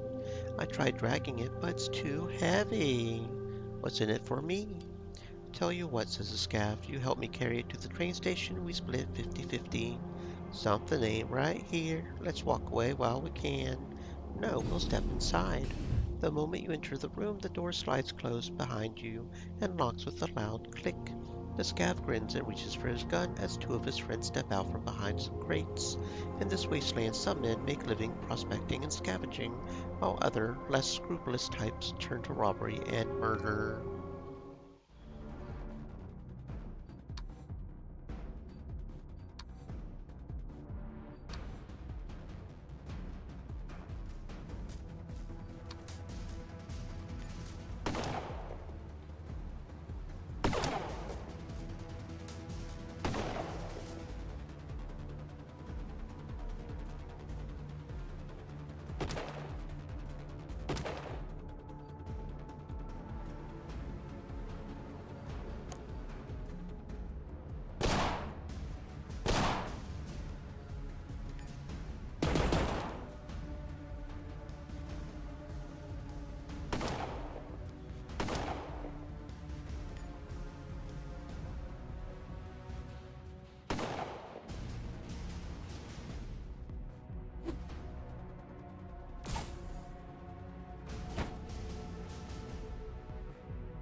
Several scavs set up a camp here, blocking the only access to the elevator. They don't seem to be hostile, but down here, you never know. Who goes there? One of the scavs demands to know, half mockingly. Just passing through. You mean passing through our camp? Frowns the scav. I don't recall inviting you, but if you're willing to make a small contribution. I'm running an errand for Lazarus Foley. Should I tell him you tried shaking me down? I was just jesting with you. No need to get all worked up over nothing.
A group of scavs is heatedly debating their inability to disable the force field. The raised voices and finger pointing seems to be simmering just short of a fist fight. Noticing your approach, the leader of this rough crew shoves his men aside and steps forward to greet you. How would you like to earn 3 grand? He asked without preamble, and raises 3 grubby fingers, in case numbers aren't your thing. Who are you supposed to be? Name's Hargrave. We lost a man recently, but could be our loss is your gain. Could be.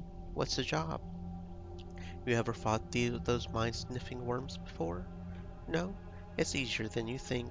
Smash apart their hard shells and inside they're like pudding, gooey and defenseless. That's it. That's all it takes. That's exactly what he said to Joey. Now the boy's a fucking vegetable. Yeah, Joey wasn't ever a big fucking thinker, was he? In fact, I can hardly tell the difference. What happened to him? He froze up, is all. Just stood there with a dumb look on his face while the worms helped themselves to his gray matter. I doubt it was what you would call a feast. Listen, don't dally. Just charge straight at him and you'll be fine. Probably.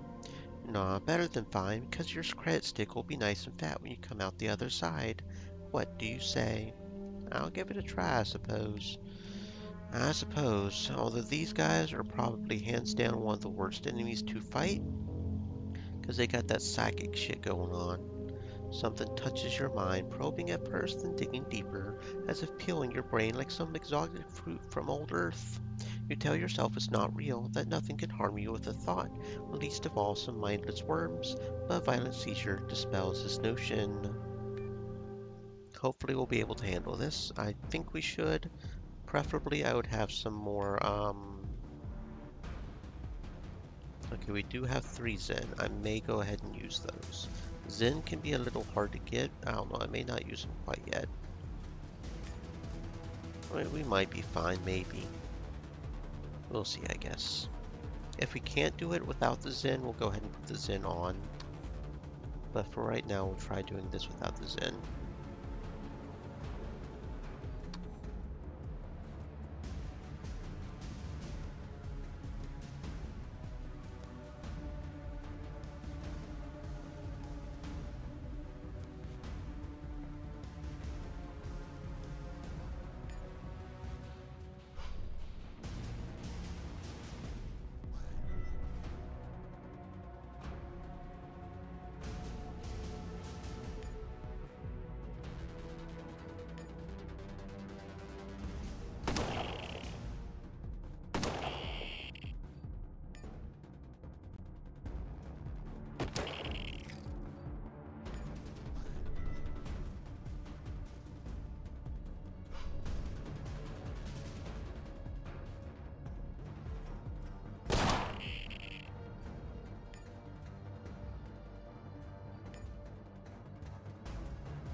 How did it go? The worms are dead. Where's my money?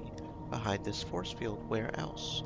You didn't think we were paying 3 grand for killing a handful of worms, did you? Doesn't matter. The next part is a breeze, trust me.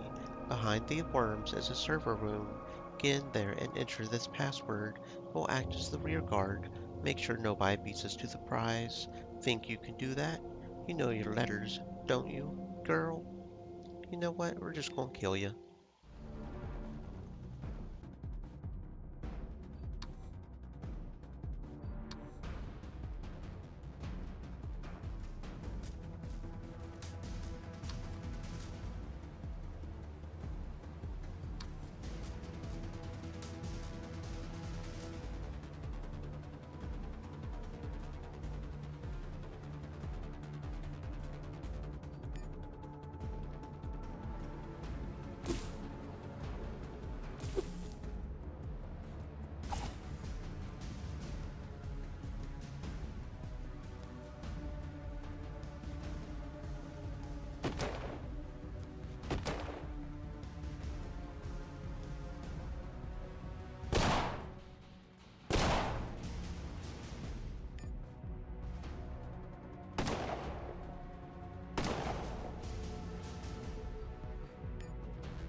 Once this backup generator could keep the entire center up and running, now all its power is rerouted to the force field, ensuring that it can withstand any attack. The fail-safe system's watching the generator like a hawk, not only for changing voltage or circuit interruption, but also for any unauthorized attempts to force a shutdown. The generator's been designed to keep the admin center and the future colony operational no matter what. Sabotage ranked high on that no matter what risk list, so nothing as simple as pressing a button or taking an X to the control panel would do the trick. To shut it down, you need to disable the failsafe system first, or reprogram it if you have the skill. Manipulating the failsafe system is easy if you know what you're doing. While it refuses to accept any commands, it freezes for a moment each time Faith presses a digital button, then pretends it never happened. It does respond to any changes in the generator's operational conditions, instantly making the necessary corrections. Faith feeds fake numbers to the system, creating a virtual emergency, unstable voltage and frequency, and forcing an immediate shutdown. Our work here is done. Good job, Faith.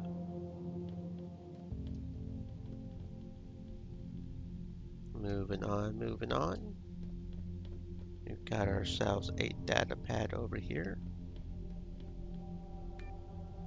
A small data pad. Yep, yep, yep.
Alright, yeah, we may have to wait until later to do this one. I was afraid of that, because I mean, there's 3 mind worms, and those mind worms just wreck you. They really do. I figured there would be an auto encounter there, but yeah, no.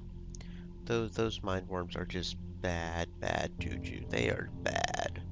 Because, unlike normal armor, unless you have, like, really high mental fortitude, or those Zens, and even then the Zen doesn't always help. You pretty much have to squish the mind worms pretty quickly in order to really be able to do that battle. It's mainly for the combat experience too, I think. It's not even, I don't remember exactly what's back there, but maybe there is something good back there. I mean, we'll have to see later, but it's still there later on. I'm just not going to worry about it right now. I am just not. Okay, does anybody want these diver leg armor? Probably. Yeah, Faith wants them. Okay. Of course, maybe we should also just do our implants as well. So, what else do we need to do? I think we've explored mission control as much as we can right now, right? Probably. We had mission 6, we could go do that one area, or computer 6, we could go do that one thing, but we don't have biotech 8 yet. So yeah, no, I think we've completely explored mission control as much as we can at this point in time. So now we just need to travel to the armory. Sounds like a plan. First, we'll stop in the pit and implant ourselves with our implants. We got some upgrade chips. I think we got a couple implants we want to go ahead and do. I would do the combat after the implants, but honestly, I remember it being there after, so we can get that combat experience later if we really want. Med bay, travel. Let's go ahead and get these upgrades implanted up in here. Install implants on myself. Accept the waiver. I would really like some subdermal armor. Do we have a subdermal armor? We don't have one. Yeah, we don't have a device. But we might as well get the synthetic heart regeneration, toxic resistance, some stat regen. That sounds good. Okay, and then upgrade on myself. We've got the neural shield, which would actually help with the thingamabob, armor handling, and recoil control. And then we want to install some of these on Evans. He's got 3, and Evans will accept motor cortex, bionic eye, subdermal armor, and exospine. Okay, so even if we upgraded him, we don't get a choice of which ones we do, right? Because he'll only accept a certain type. So it doesn't matter if we... Because if we get the perk for a 4th one, there's only a certain amount he'll even accept. We've already got a lot of these. The only one we don't have is subdermal armor, which we do want. So we'll start you off with the bionic eye. You know what? We'll just go ahead. Because we've got everything else he'll accept.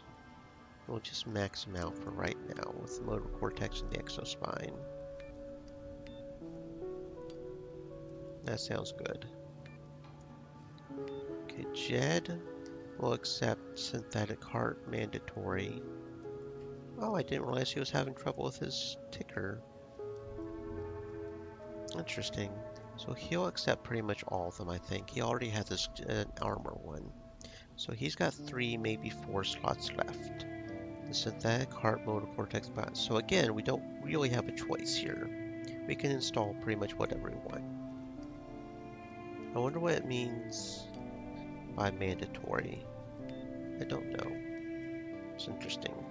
Faith is the main one we get to choose on, because she's only got 1, maybe 2. We definitely want the subdermal armor, and probably the bionic eye on her. Can we do any upgrades? Did we get enough upgrade chips to do anybody besides myself? Yeah, we've got another combat reflexes we can do on him. On Evans. Anything else? No? Okay. There we go. Got ourselves all upgraded. Let's go ahead and buy some more med packs. Can you give Faith some biotech training? There we go. So we can actually go back and get that one if we really wanted to, but it's still there even after that one thingy, so I won't worry about it too much. Browse the wares. See, how many med packs do we have? We have 38. How many can we buy? Definitely not all of them, right?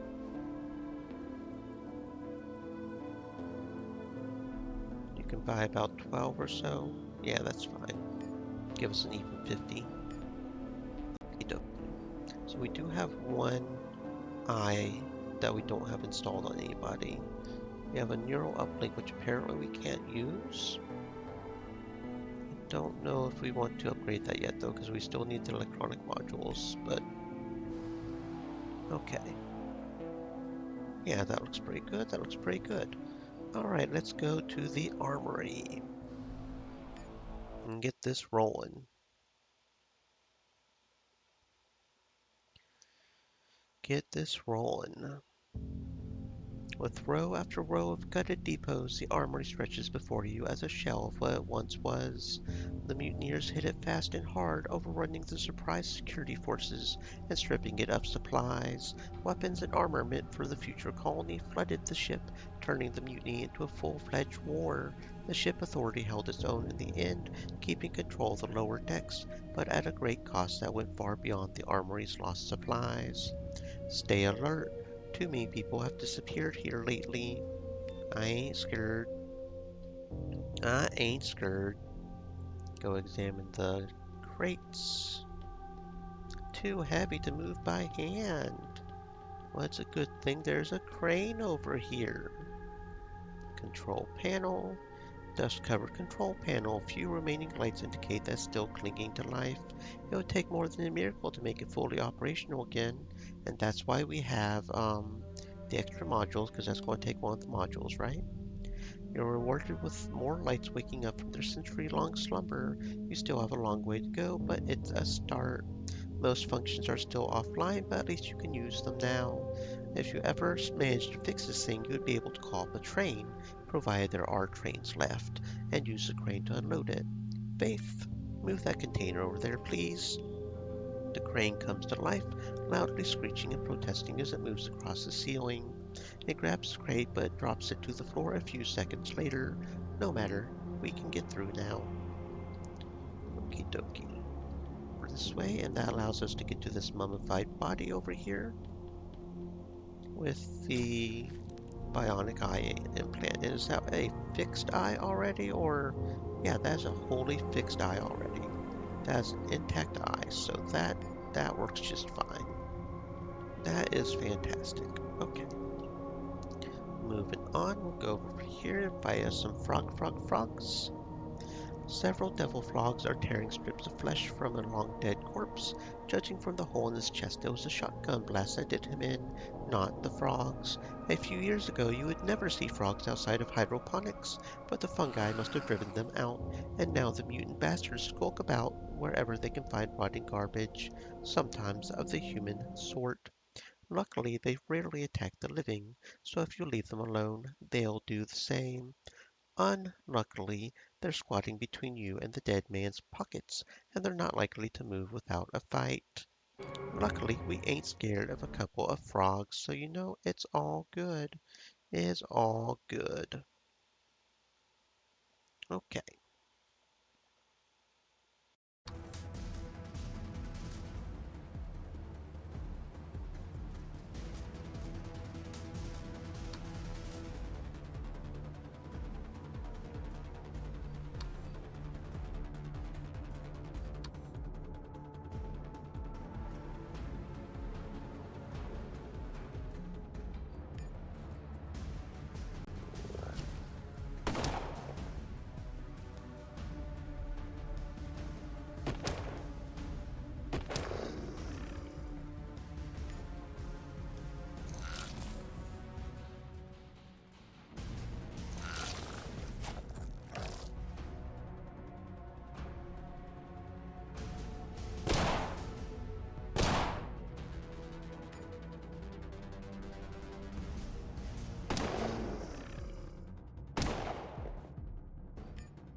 The putrid smell coming from the depot stops you dead in your tracks. A pure animal fear grips you, urging you to flee. Push forward. Reluctantly, you move closer to the gap between the doors and look at the macabre scene inside. Bodies long dead in various stages of decomposition. More of those damn frogs, crawling in and out of vents. Hundreds of eggs around the room, waiting to hatch. If only 1 in 20 survives, that's already too many. A strange frog in the back is staring straight at you with its unblinking eyes, and suddenly the fear is back, rapidly turning into sheer terror. You must flee this place now. You take a deep breath and squeeze through the opening. A rising sense of panic overwhelms you. The goddamn frog is perfectly still, its tiny mutant mind focused on driving the bigger predator away. The other frogs are getting agitated, ready to defend their lair.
Two looters are going through the crates, too distracted to notice you approaching. It won't be hard to make it to a nearby elevator.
Your destination lies ahead, a triply reinforced door flanked by twin autocannons drawing on a seemingly inexhaustible power supply. No one made it past during the mutiny, and no one's made it past since. Like the proverbial flaming sword outside of Eden, it sits as a guardian, a symbol of ancient strength, and a promise of marvels beyond. Unfortunately, someone set up camp here, either fellow scavs or thugs lying in wait for tourists like you. "Hands where I can see 'em," says one of the thugs, a skinny man with a sharp face. "Empty your pockets real slow like." Show him the access card. "Let me guess," says Sharpface with a knowing smirk. "Someone told you this piece of plastic is going to open the magic door and make you rich. You've been played for a fool, girl." "Maybe, maybe not." "Maybe," laughs Sharpface. "A few weeks ago some other fool talked me into letting him tamper with the lock. Had it all figured out, even brought some kind of jammer to keep the autocannons down long enough to give him a chance to hack the lock. And that jammer worked too. For about 30 seconds. Then the cannons came back online and blasted the fool and two of my men in the bargain. So from now on, nobody fucks with that door. Behind this door is the biggest payoff of the ship. You can fight me for scraps, or we can open the door and split it all 50-50. Or we get blown away by the autocannons. 50-50. Do you want to spend all your life here? If you don't want to take risks, you'll never get out of this dump." "Nobody even knows what's behind that door," shrugs Sharpface, but his body language tells a different story. He wants to believe. "What if I told you that everything you knew was a lie? That this so-called ship is just a social experiment, a test to see how long we can handle it? I mean, you don't really think a spaceflight takes hundreds of years, do you?" "Are you saying—" Sharpface stops mid-sentence and shakes his head as if trying to get rid of these thoughts, but the questions remain. Didn't he feel his entire life that there's something wrong with the world? He didn't know what it was, but it was there, like a splinter in his mind, driving him mad. "What's behind this door?" he asks, his voice hoarse and quiet. "I think you know. I think you've always known, and that's what's drawn you here. It's time." For a second there, Sharpface hesitates, but his doubts are gone, replaced by newly acquired faith in the stranger he's just met. "Open the door," he commands, letting his men see who's in charge here. As you step within range of the autocannons, the access card vibrates slightly and its indicator light glows green. It's more than a simple access card, then, if it can receive and transmit signals. So far, so good. A melodious, if tinny, female voice emerges from everywhere and nowhere. "Authorized access device detected. Please approach and insert your authorized access device for further scanning." Cautiously you approach the door and insert the card into the reader. There's a faint hiss as the card is locked in place, and its indicator light, still jutting out from the slot, now shines blue. "Welcome back, Technical Officer Ulysses S. Colton. It has been 117 years since your last visit." The blue light flickers ominously, and a wholly synthetic voice adds, "Data anomaly detected. Please wait." Sharpface gives you, well, a sharp look.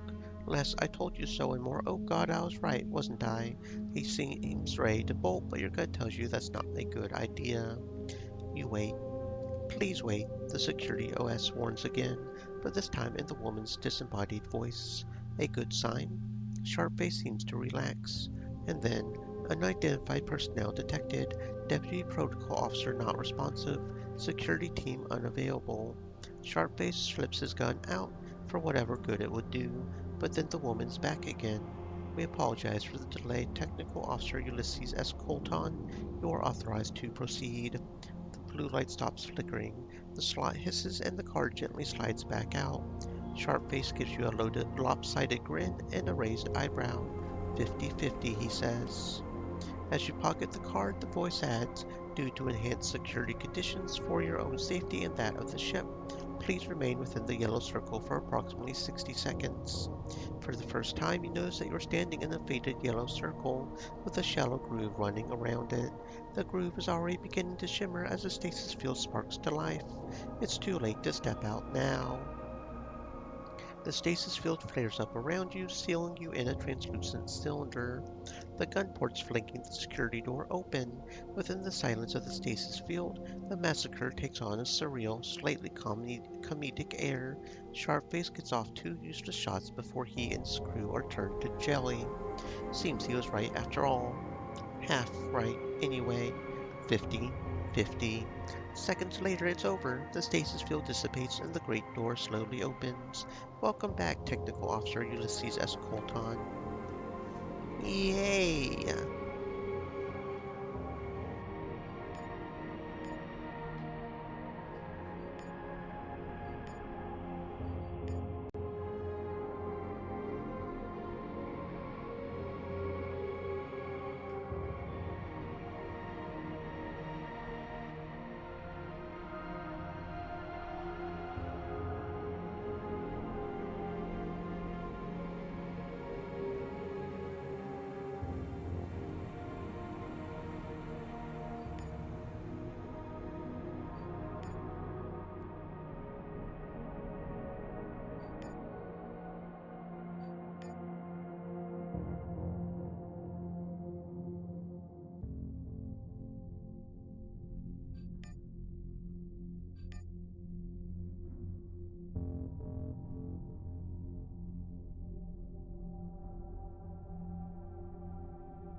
A strange machine like a shiny metal tower for nodes, flanked by four round engines, hovers in a large pit. It looks like a portable reactor of some kind, but much more sophisticated. The only thing you know for certain is that anything mothballed in a stasis field for centuries and layered with security measures must be worth a lot of money, if you can find the right buyer. You swipe the access card and an authentication protocol jumps on the screen. Ulysses Colton comes through again. He's the best damn partner a person could ask for. Quiet, reliable, and he never gripes about his share. A stylized diagram of the mysterious machine appears, with individual sections called out in different colors. The big bold title at the top provides the first useful bit of information. M-class converter, model FC4, whatever that is. The terminal displays two options. The terminal demands a 12-digit passcode for the elevator. Run diagnostics. The stasis field blinks out of existence and the machine begins to slowly awaken. Telltales flicker here and there and the hull hums. Thick columns of data scroll past right to left, too fast to read even if you could understand it. Half a minute later, the important part, all systems functioning within normal parameters. That's good news. Whatever it is, the mint condition means a premium price. You touch the screen once to see if there's any further information, and then comes the hitch. The spec diagram reappears, but with three yellow flags. If you're reading it correctly, the device needs reactor-grade fuel, a matter converter, and a pre-configured molecular synthesizer. If you don't feel like jumping through these hoops, maybe you can sell it for a Christmas tree. It does glow real nice in the dark. Okay, and now back to the pit to tell them what's up. Loading, loading, just keep loading, loading, loading. Just keep loading, loading, loading. Just keep loading, loading, loading. Loading, loading, just keep loading. Tanner, what have you got for me, Jade? Look what I found at the armory. A converter. Weapons and combat gear are the real meat of this job, stuff I can turn over quickly. Even droids, but ancient half-functioning mystery machines not so much. Tanner slowly shakes his head, then looks down at the floor. When he's finished his silent debate with himself, he sighs. Well, we've got this far. What do you suggest we do then? Gear designed for the colony is always top-grade tech, but we've got to figure out what the damn thing does. If it converts rocks into iron, then we can call it the ship's biggest paperweight, because rocks are in short supply. But if it does something useful, like turn water into wine, the church will make us living saints. His lips attempt a smile, but give up halfway. The thing's bigger, so what's the next step? Somebody in the habitat will know what it is, Tanner says with no conviction at all. Start with the local traders, see what they have to say. Play the archivist a visit too.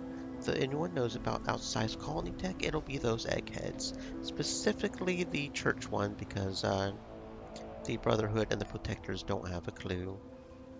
Okay, we got a feat, you say? Jed has a feat. What feat shall we give him? What feat shall we give him? Educated. He doesn't have educated yet, so that would be good. More experience in another tagged is nice. We will give him evasion, I think. That sounds good. That sounds good. Because I think opportunist, 20%. Yeah, 50 per. Okay. So we're at -1 for the Brotherhood somehow and 1 for the Church. That's okay because, yeah, that should be fine. How did we get -1? Oh, yeah, because the one court fight gives us a -2 to the Brotherhood. Okay, so we've got travel to the habitat for the Holy Grail. Confront Jonas, find a control module, return to Zeke, right, Zeke, power station, travel. Hey Zeke, guess what we found, man? Found the override module. Great, you're a real lifesaver, Jade. After turning the module over in his hands a couple of times, Zeke plugs it into one of the empty slots.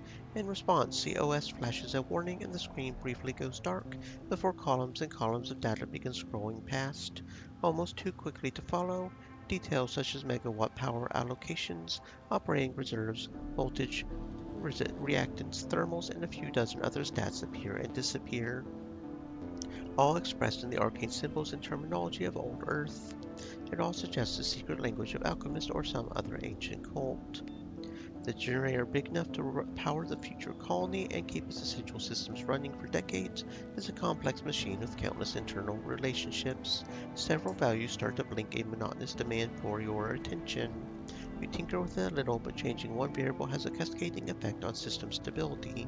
Before you know it, the entire board is flashing angrily at you.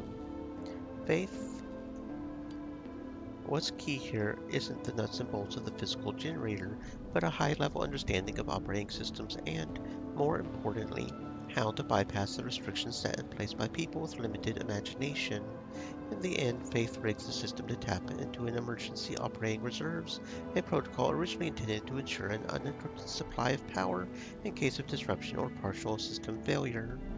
Never would have guessed it was that easy, says Zeke from behind your shoulder. Nothing says thank you like some money. I ain't running a business here. You did this town some good today, but this is all I can spare. He gives you an old electronic module. I'm not trying to get rich at your expense, but if you want me to risk my life, again, I need better gear. Fine, here's 200 for your trouble. Thank you, friend. Okay, there we go. So now we need to find a control module, explore mission control, repair Romeo, and find the eye. Okay, so yeah, we are at the point where we need to confront Jonas. We are almost at the end of chapter 1. And there are 2 different ways we can go on chapter 1 that we have not done yet. Oh, and we haven't pickpocketed this bitch yet. 97 credits just sitting there on the table. Okay, so yeah, there are multiple ways we can go here that we haven't gone yet. Both of them have to do with mercy.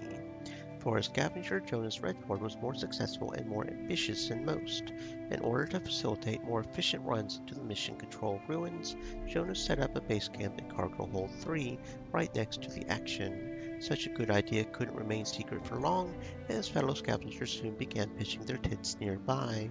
With its increasing popularity, the camp attracted a growing crowd of traders, whores, and other hangers-on, and people began to see it as a rugged alternative to the habitat, which promised safety but insisted on submission in exchange. At some point, Jonas realized that more money was waiting to be made right there in the pit, making people pitch their tent while they pitched their tent, as it had come to be called, and then out in the wasteland.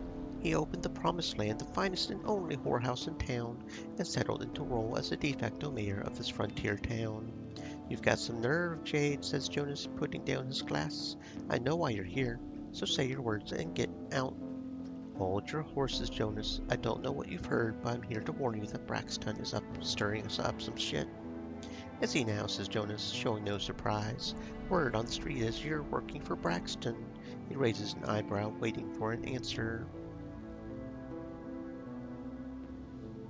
The pit's a free town. If we have to fight to keep our freedom, then fight we shall. Jonas nods, satisfied with your answer. Can I count on you in this fight, then? We need all the help we can get, and then some. I'm with you, of course. I would be geared up for war already if I could afford it. Jonas gives you a hard stare, but reads nothing but the most genuine fake desire to serve him. There's 300 here. You had better be armed to your teeth next time I see you. Thank you kindly. So, what do you need me to do?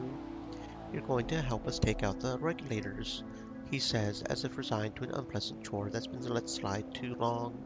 They outnumber us, but a certain piece of gear will even the odds. Ever heard of a brainwave disruptor? A grenade. Never seen one, but I've heard it messes with your brain.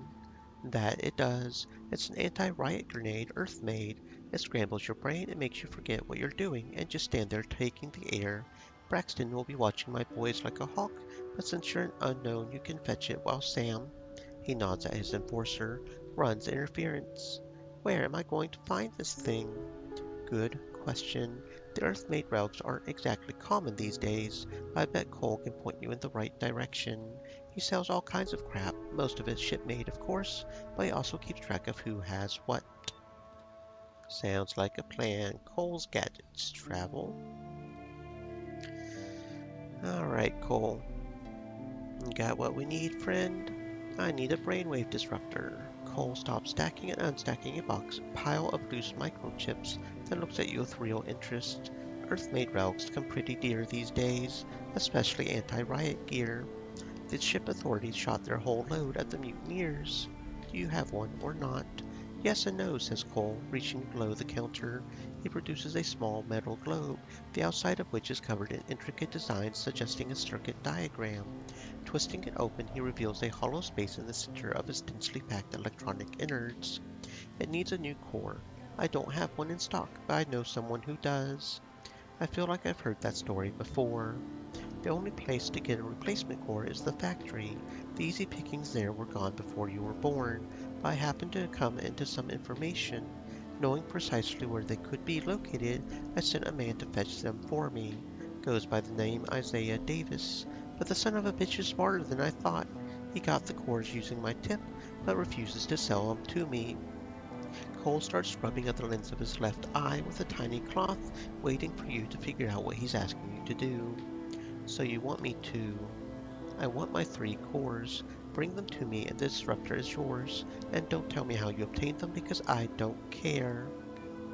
Fair enough. And that's over near Earl's engine fuel? Engine fuel, I think. I think. Yeah, over here. Let's see. Right here? Right here.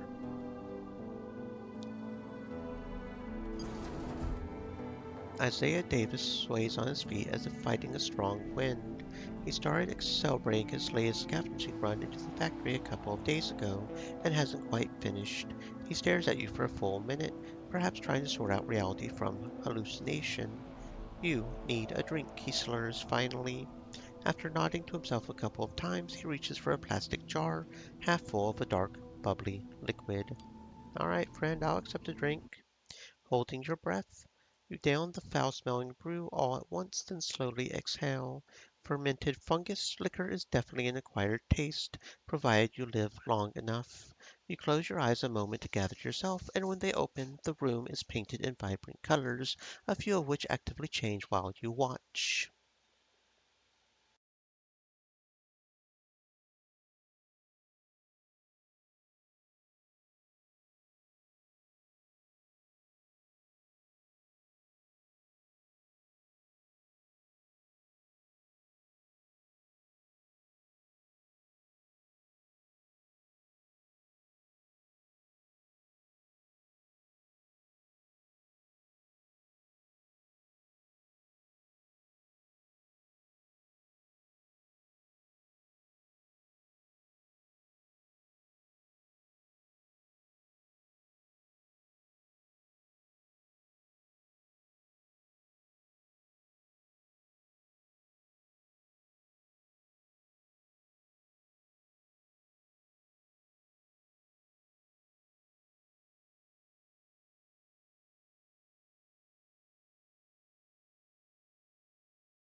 I'm looking for a rare piece of gear, brainwave disruptor cores. I heard you have some.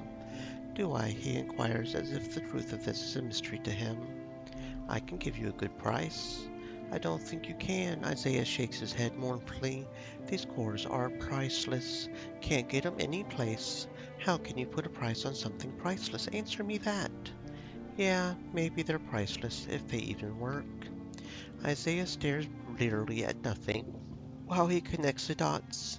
What do you mean? The cores are good. Cole said they glow when they're powered, and these ones glow just fine. All right, they glow. That's a start. What color do they glow? Blue, says Isaiah with renewed confidence. He pours himself another drink. Blue. When they're fully charged, they glow red. It's a warning to handle them with care. Blue means they're currently safe to handle, which means... I know, he snaps as imaginary fortune evaporates in front of him. I know what it means. God damn it. You're a real downer to have around, you know? Listen, it sounds like you got a bum lead, but I can help you out. I'll give you 50 credits for the 3 dead cores.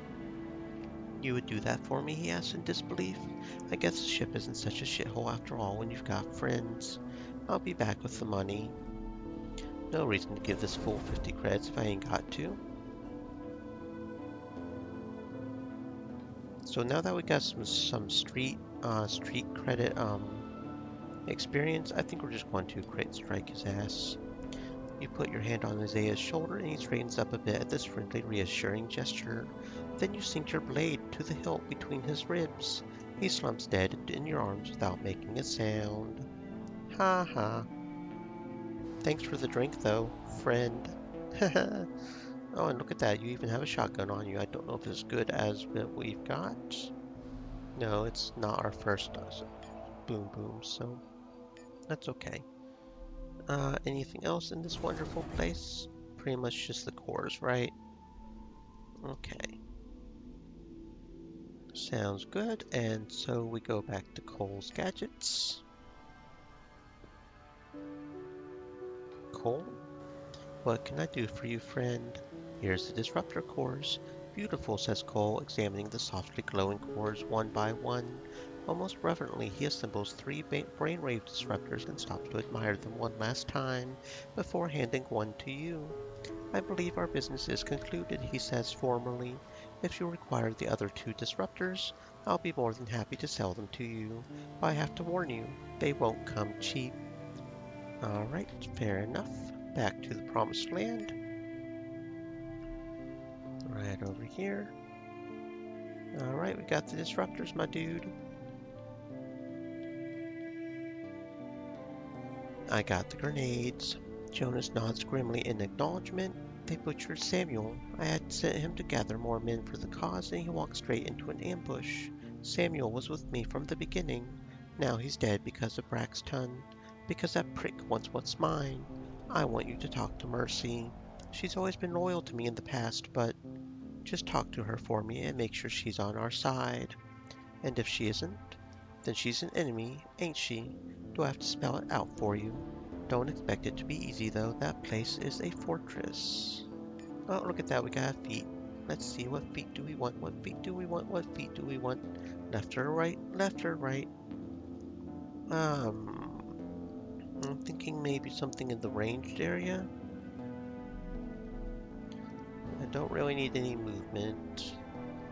Critical chance, critical damage, action points in the first turn. The main problem I'm having with the main character right now is we just don't have enough action points to do 2 attacks, which I really kind of need. Penetration, crit chance, crit damage, range, skill gain, retroactive, reaction. Okay, reaction is good. Accuracy for each other weapon skill level. Master Blaster's energy weapons specifically. I'm thinking guns, lots of guns. There's a reaction there, and range skill gain. Yeah, let's go with guns, lots of guns. That sounds good. Guns, lots and lots of guns. Okay, what about you? You, let's see. Probably the same thing, honestly. Or maybe quick fingers. Having the cost of reload could be good. Maybe I should just go ahead and go with Bionic and get him another implant in. Let's see.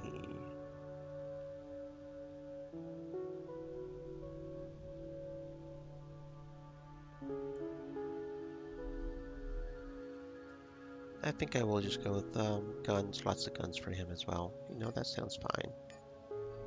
Okay, now we need to make a save. This is pre-Mercy kill. And this time we're going to assassinate Mercy. I'm not completely sure how to do that, so I'm sure we can figure it out. I mean, there's gotta be some way to sort of Mercy's Fort, to sneak into Mercy's Fort, right? So that's the idea, as we sneak into Mercy's Fort. Like maybe over here.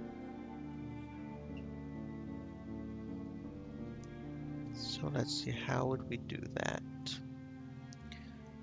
She'll want to hear what I have to say, but I have to go inside anyways, right? Keep interest in company. Suit yourself.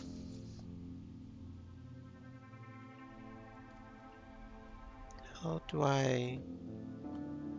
Because I can't sneak in there, right?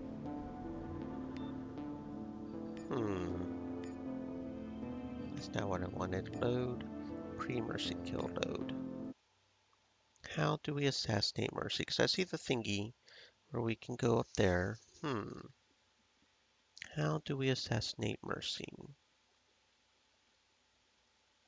Do do do do do do do do do do.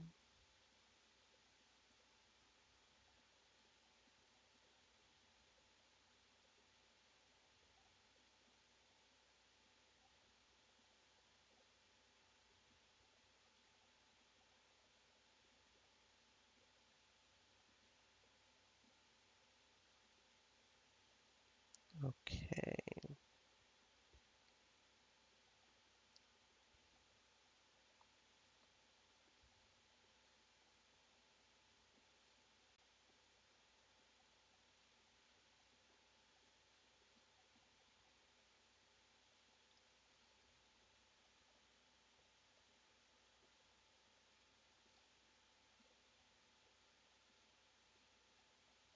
How do we do that though? Mercy's Fort travel. Okay, so we're at Mercy's Fort now. Don't see any way to get over here because that's not... It's out of reach.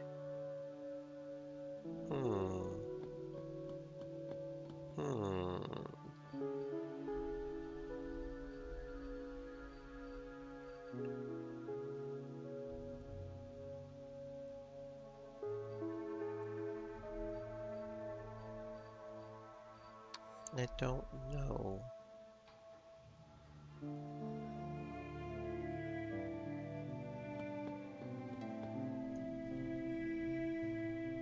I genuinely don't know.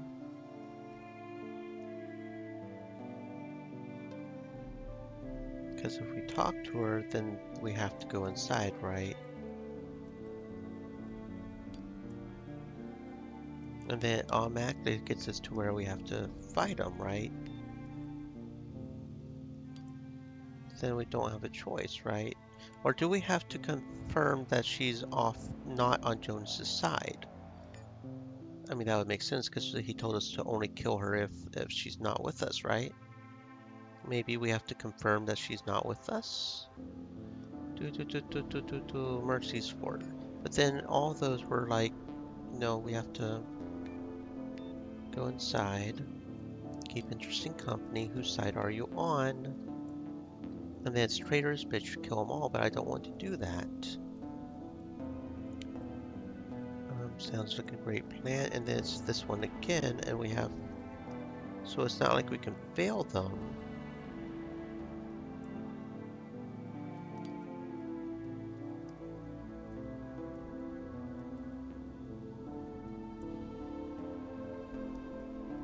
I don't know. I don't know. I genuinely don't know how to do this. Somehow there's some way to assassinate Mercy, and I'm trying to figure out how to do that. I want to assassinate Mercy. How do I assassinate Mercy?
Okay, there we go. We just had to go back to him and tell him that okay. Okay, now we've got the Assassinate Mercy one. Okay. Okay. Here we go. Here we go. Okay. Okay, now can we manage it is the next question.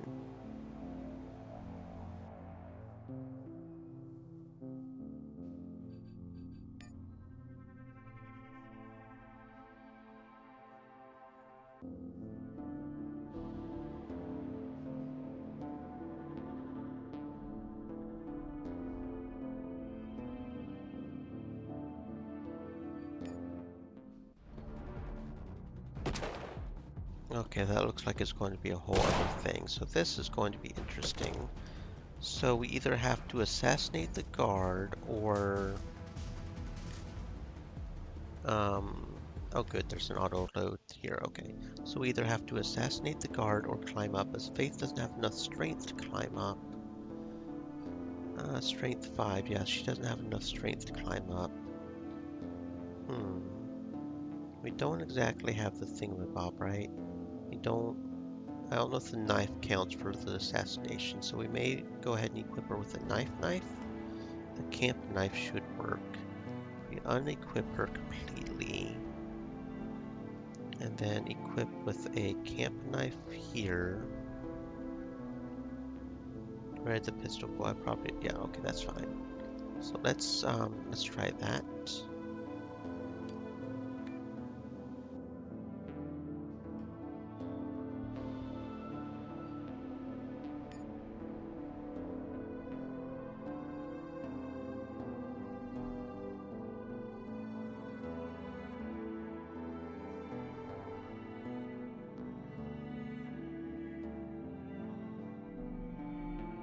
Okay, but the maybe problem with that is can't really, because we don't have the ability to do that, so we would have to have strength. So you would pretty much have to have some. Oh, he turns around. Okay, I'm tracking. So he. How long does he stay turned around? Does he just stay? Okay. So he stays turned around for like 2 turns. Okay. The yellow, I don't think is necessarily bad. Nope, that did it. Okay, so,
Okay, that doesn't make any... So can we not assassinate him?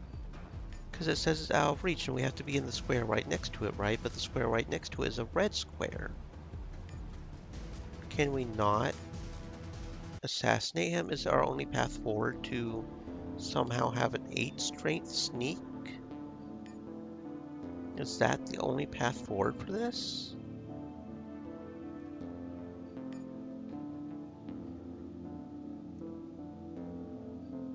And turn. Because then if we go too far, then we exhaust our AP too fast. But if we stop right here, then we'll have enough AP to do it. But if we walk up too close to him, okay, maybe we can walk up to here. That'll take 12. Okay, maybe this is it. Right here. And then takedown. There we go. Okay, we've got that figured out. Okay. So I am not... We can't quick save. Okay, I was going to hopefully quick save, but I guess not. Okay, so now the question is how do we proceed from here? Because our main goal is Mercy over here, which means we're going to have to open that, sneak up behind, and take her out. Problem is we'll have to get past these 2 guards over here, I guess.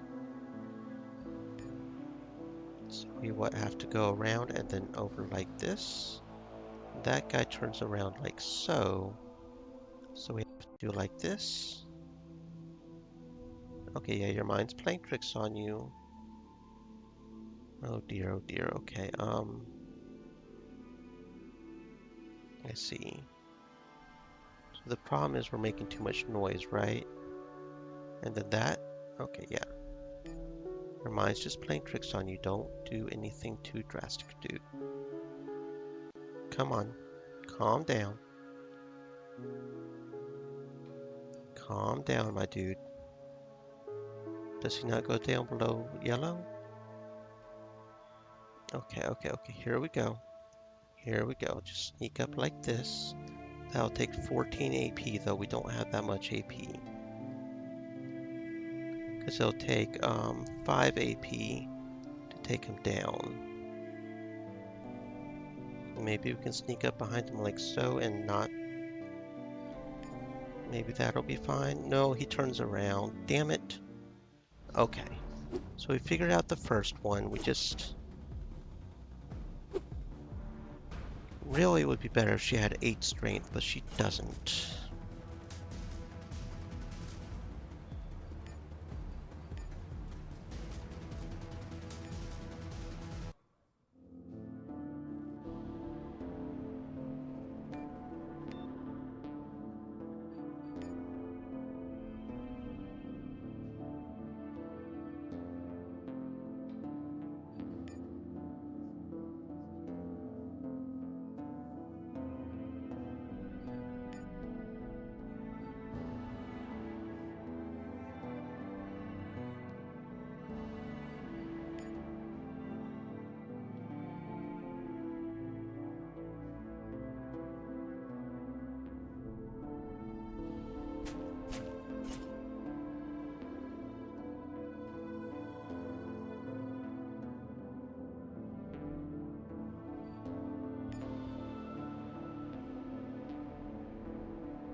Okay, what the hell is that? We attacked him and he didn't die? Oh my god. Wait a second. Is the specific knife we have to use specific to? If we don't have a good enough knife, does it not do it? I mean, I assumed the stealth kill was an auto kill. That's... What? Oh god, that's not what I wanted to... Okay. Oh dear, okay. Do we have a better knife? Maybe, okay, here we go, combat knife. Maybe that'll... I can't believe it didn't automatically kill him, so it doesn't always automatically kill him. It has to be a knife. It can't be a long knife. It has to be a knife specifically. maybe the combat knife will do what we need to be done. I didn't even realize that was a potential thing. God damn, okay. Well, we got there. We almost had it, so we can do this. It's just figuring out how to do it is pretty much what it is.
Okay, so we can't assassinate him or something? Is that what you're saying?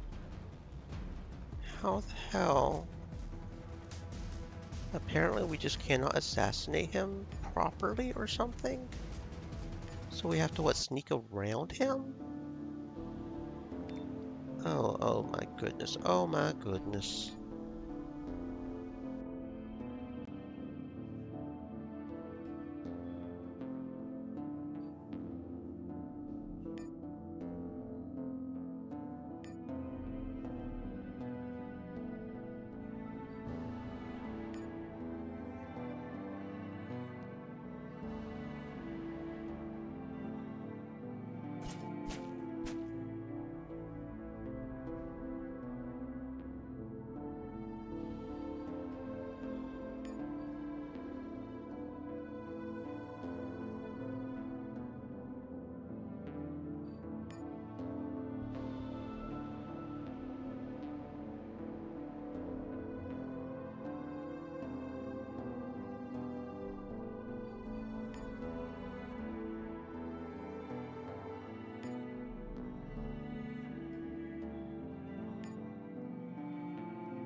Okay, I don't understand how we're supposed to do this, because the attack doesn't do enough to... Do we need a better knife? Is that just all it is, or... Because the takedown should take him down, right? Is the fact that I'm taking the other guy down somehow preloading him to... Maybe I don't need to take the first guy down? I can see why this is an achievement. This is... If we had strength, we could definitely do it, but we don't have the strength to do it. To do this right here and just jump up here. That would probably be the best option, but we don't have the strength to do it. And there's no way to really... Unless we do a combat stim. Could we do a combat stim and up her strength? That would certainly be an interesting... I just thought about that. Because combat stim ups her strength. Could I also do a combat stim and up the damage? Extra melee damage, AP, reaction, accuracy. That could be interesting if we could use that. No, we can't use an aggro in combat. Okay.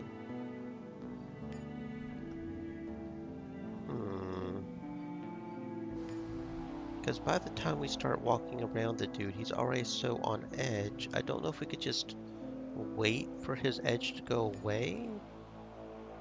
Because, like, these guys, they're really low and he's just suspicious. But by the time I start walking over here, I don't know if I just need to get lucky with the assassinate or... Yeah, because it's just not going to do enough damage.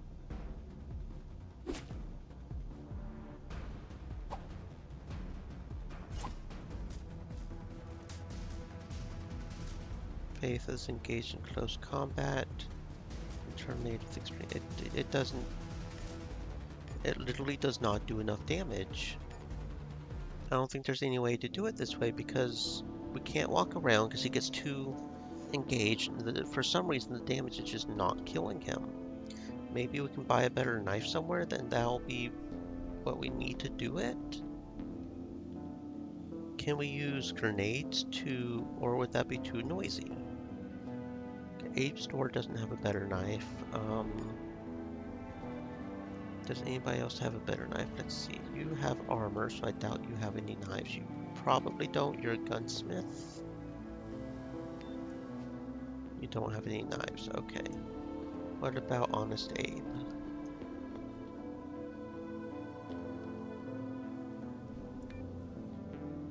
Yeah, okay.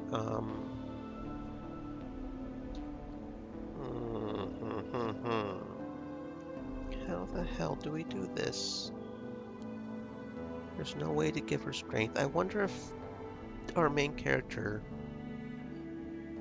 Because they... No, nobody has enough strength to do that.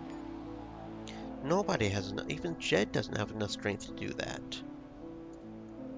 To just, even if they did have the stealth to do it, they don't have the strength, because that... No, it doesn't say strength 8. I thought it said strength 8. So maybe maybe our main character can do it if she has enough stealth to even be stealthy enough to do it. I don't... Where's our stealth? Sneak 0, because our sneak is 0. I don't know what to do. I genuinely do not know what to do here. It makes no sense that the stealth kill isn't killing him. It's really bugging me. Can we stasis grenade him? Can we take a aggro shot before to do more damage?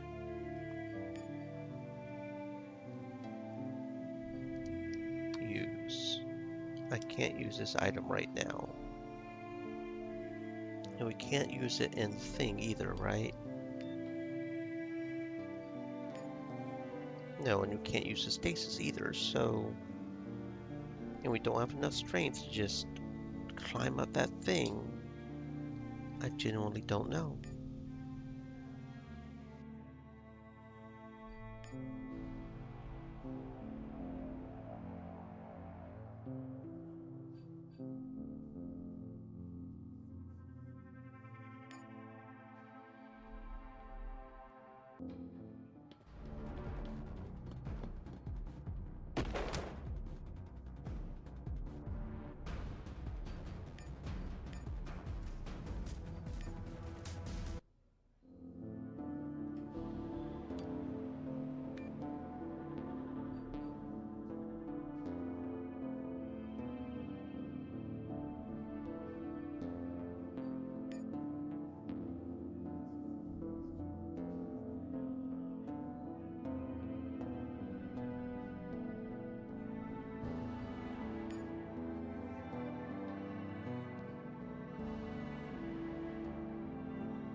Okay, so even Jade doesn't have enough strength to climb up that. So what the hell kind of strength do you need to even... That makes no sense. That makes no sense for... what's our strongest? Jed, right? Jed? Um, let's see if Jed can get up it, because if Jed can't get up it, then the strength requirement for that is just ridiculous. So end turn, and that's red. Okay, so you need to, yeah, you turn around. Okay. Jed gets up there. Jed can get up there. So if Jed can be stealthy enough to just assassinate this one over here, you need to give him a knife. Knife? No. Jed, knife. Jed, yeah, Jed, knife. So if he can be stealthy enough to just take this guy down. There we go. Okay, so see, assassinating does put them on guard. It looks like it does put them on guard.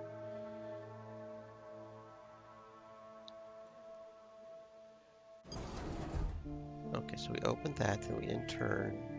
Nothing was there. Okay, so maybe this is it. Maybe we just need to get Jed to go up here through this. Maybe this is it. Obviously, we have to wait until he goes back down this way.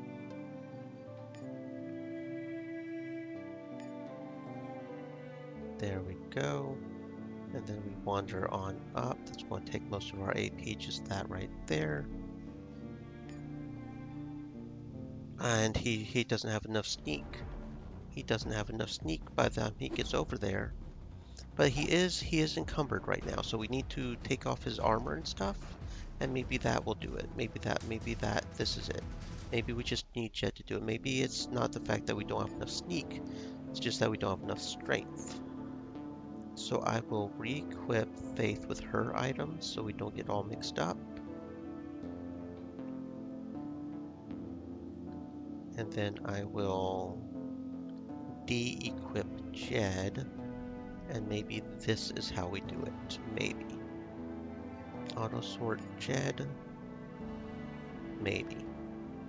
Take all his stuff off so he's more sneaky. There we go.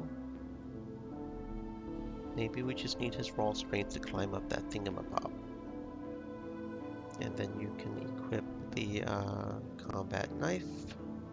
Okay, maybe this is it. Maybe this is it. Jed. Do it, my boy. Do it. Let's do it.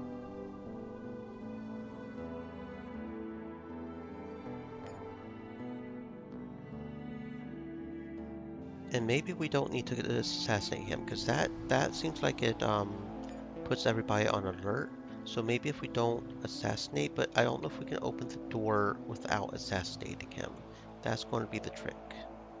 Is can we open the door? Because you would think he would notice, oh hey, there's a door behind me that just opened. But maybe we could just open the door and not have a problem.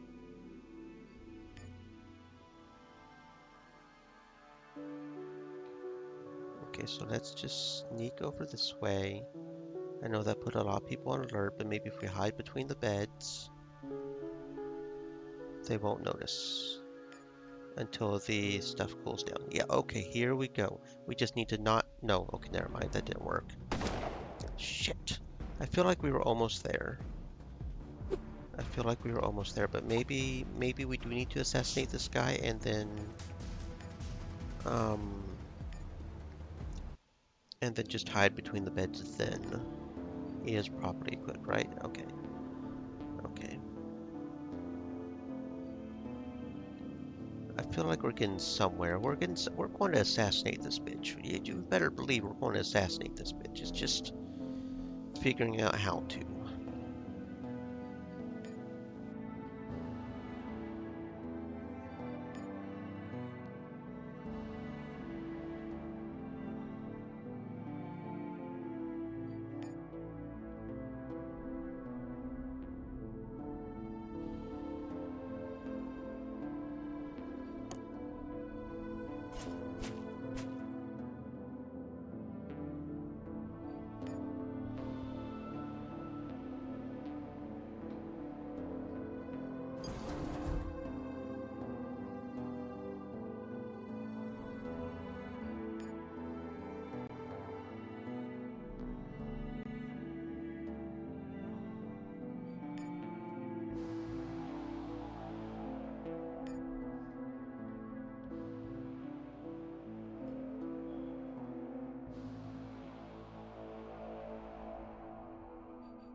You know what I just thought about? Maybe with Jed's higher strength, he can assassinate him if we just sort of go over here. I just thought about that. If this doesn't work, okay, yeah. I just thought about that. Maybe we can just, Faith doesn't have enough strength to assassinate him for some reason, but maybe Jed does? Because it doesn't seem like he's stealthy enough to get over there properly, even with, yeah. We'll figure something out. We will figure something. She's going to get assassinated.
He doesn't have enough AP to get over there, though.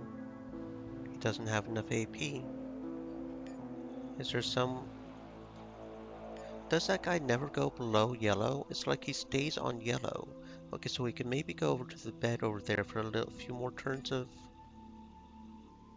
Maybe we can go right there. Like right here. He goes into the orange so quickly.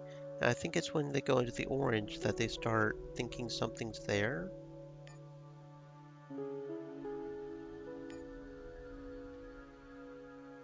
And then, yeah, that guy right there is the one that's stopping me. And we don't have enough AP to go over there. If we could maybe do a couple more squares over. But it costs 5 AP to do an assassination, even if he had the strength to do it. And the guy's automatically on alert so hard. Maybe Faith can do it if we don't.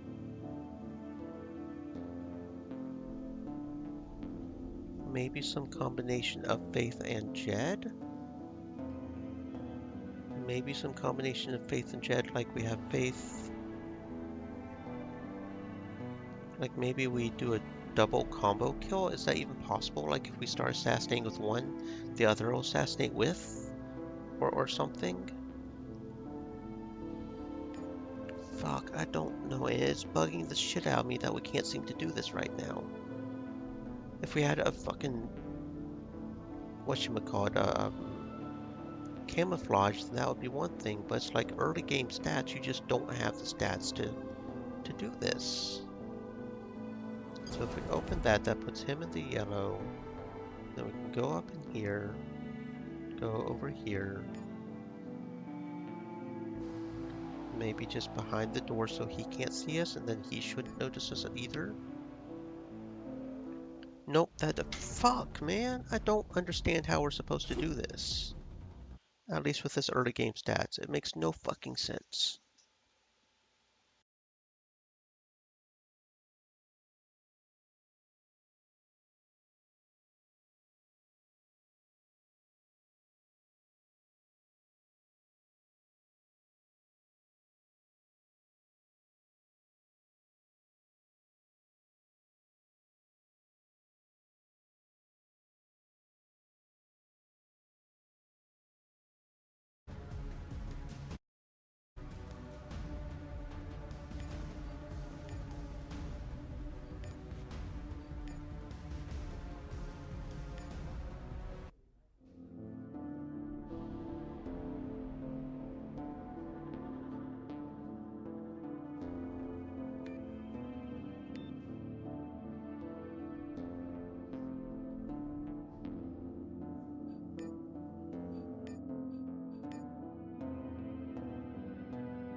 Okay, maybe I haven't tried using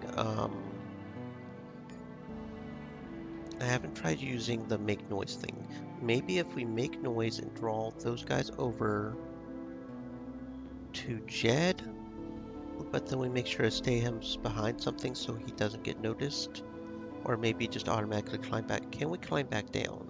That's another thing I don't know, but maybe Jed can distract them towards him so Faith can sneak on through? I don't... There's got to be some way to do this. I don't know. I just do not know at this point. I don't know why we don't kill that one guy either. That's what's bugging. That's one of the many things bugging me is we should be able to take that guy down. Why do we not take him down? We get a huge hit on him, but it doesn't seem to kill him. Why?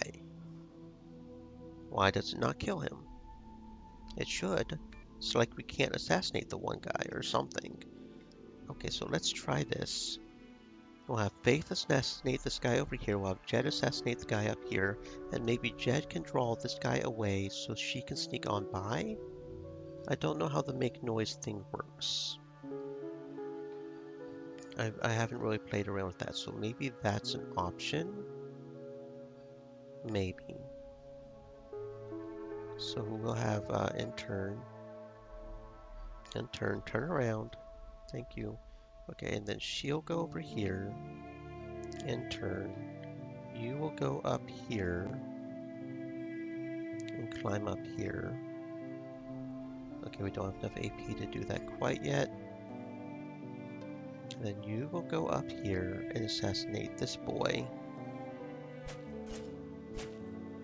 There we go. Then you'll climb up here and assassinate this boy. Don't have enough action points yet. Well, here's hoping he doesn't turn around. Okay. So we'll have you come over here and intern there. And then you assassinate him. There we go. Okay. There we go. That's got something going on. So then you come over here to here, right? And then because he's over here alerted to that,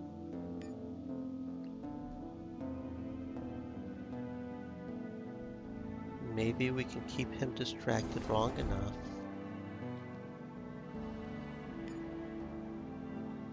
Okay, I shouldn't have opened the door. I probably shouldn't have opened the door. Okay, I think we're on the right track here, because if we can get him to go over that way, then Faith can maybe sneak up from behind and up on Mercy up back there. Maybe this is it. Maybe. I keep saying that, but we'll figure this thing out somehow.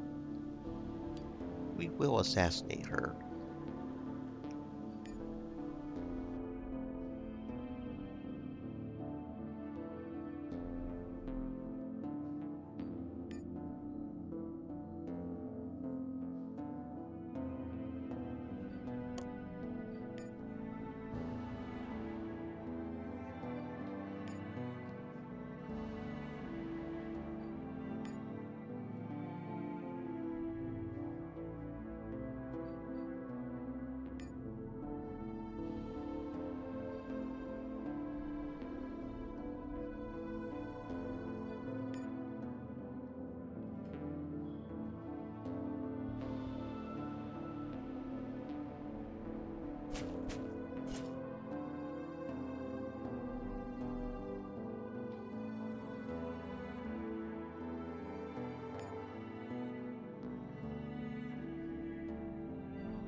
Okay, I probably should have had him go down the thing, but that's definitely something we can do. If we make enough noise that he gets all concerned about what's over here, we can maybe just climb down and he won't notice us because he'll be like, okay, what's over there? And we'll be down the thing. Assuming we can go backwards, I didn't notice that if we could or not. Okay, I think we might have something going on here. Faith and Jed, the two of them combined. We will assassinate Mercy, by God. Watch me get up in there and not be able to hit Mercy at once just like the guard.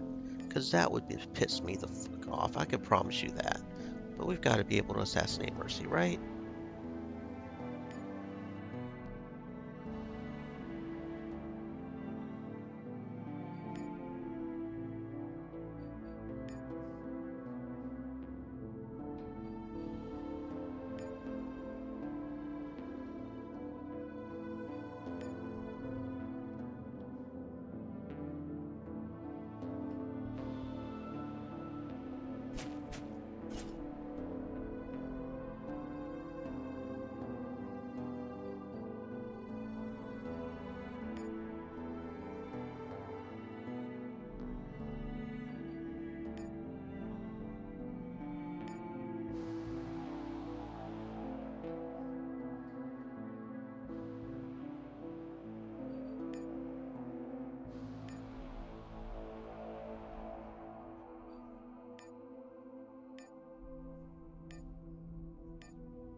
He gets way too tense way too quick. We weren't able to have enough AP to go down. So when he gets to like orange or something, he starts getting tense? Maybe?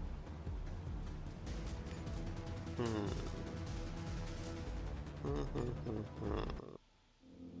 We're definitely onto something though, I think. We can get Jed down before he comes in.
Okay, so you can see through the beds or something. I just kind of assumed the beds you couldn't see through or something. So he can see through the beds apparently.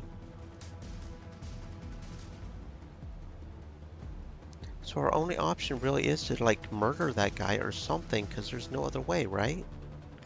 We have to murder him. So how the f do we do that? Because we don't have enough. Maybe I can get Faith to distract him and Jed will have enough strength to kill him? I don't, there's gotta be a fucking way. I am determined to do this, and it's like the only reason we haven't been able to so far is because we either don't have this. I'm assuming Jed can kill him. But we need the AP to get Jed over there to do so in the first place, which doesn't seem to be working.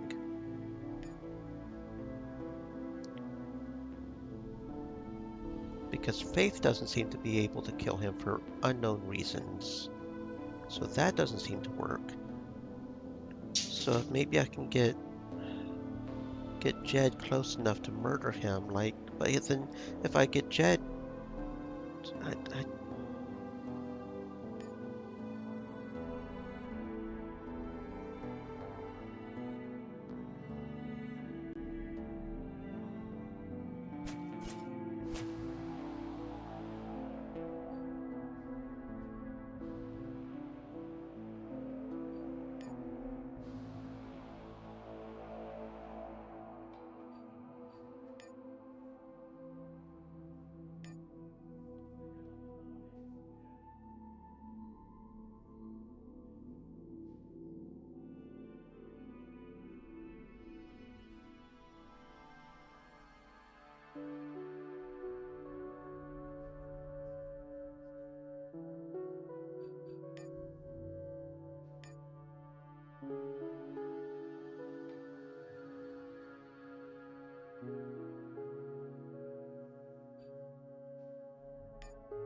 she just does not do enough damage, and we can't get.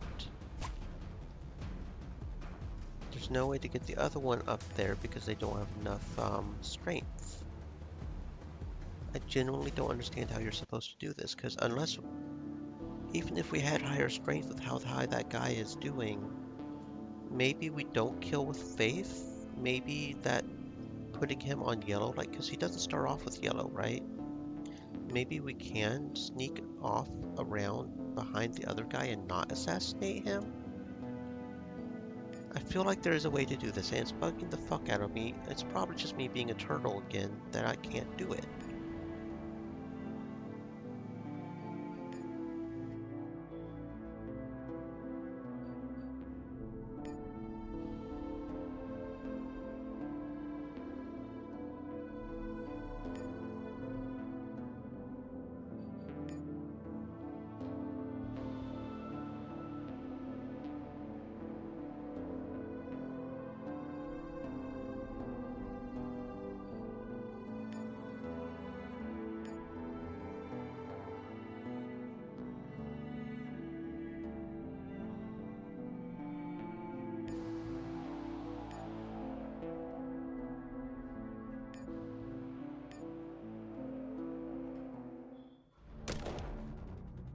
So no, there probably isn't a way to do that. There probably isn't a way to do. How the fuck do we do this then? Like, what are the stats we're even supposed to have to do this? I don't fucking know, and I fucking hate it because I feel like we can almost do it. I feel like we almost manage it. It's bugging the ever-loving fuck that we can't seem to do it. I feel like we can, but for some reason it just is not doing it. For some reason she doesn't do enough damage, and I don't understand why she doesn't do enough damage.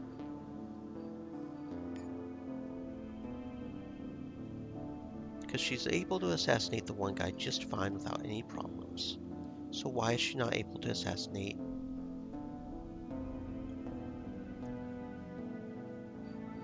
There is nothing else we can do right now to try to level her up or anything. And the stats for everybody else, I mean, only Jed seems to be able to get up there, right? Can Evans get up there? Maybe he has... How much AP does Evans have compared to Jed? Maybe he has enough. He has 17 to Jed's 15. Maybe that's enough to make a difference. Evans, can you manage somehow? I don't know. I do not know.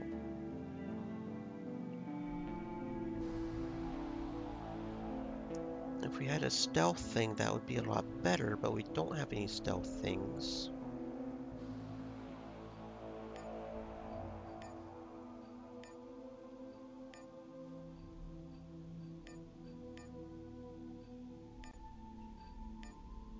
Maybe something with him? Maybe Evans can manage it. Manage going up the thingy and have enough AP to kill him.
Evans.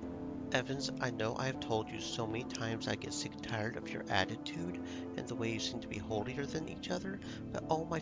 Evans, bless you, my boy, bless you. Is this it? Is Evans the key? Is Evans the key to this goddamn clusterfuck? Don't pay attention to me, ma'am. Don't pay attention to me. Ain't nobody here. Turn your ass around. Turn your ass around. Turn your ass around.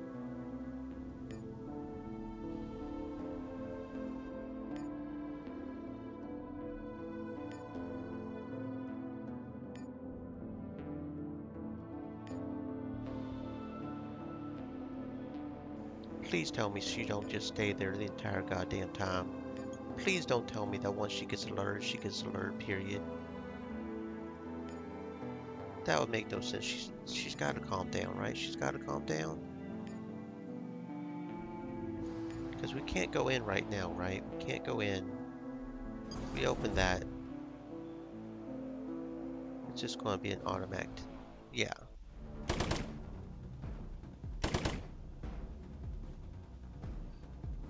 Okay, wait. Fuck me. Fuck me.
Okay, so what, do we not have enough stealth on Evans to do this? So then why is Evans able to kill him when Faith is not? It doesn't look like Mercy's thing, her alert goes down. It looks like when she starts getting alerted, she gets alerted. Doesn't look like it goes down, so as soon as they start walking over there,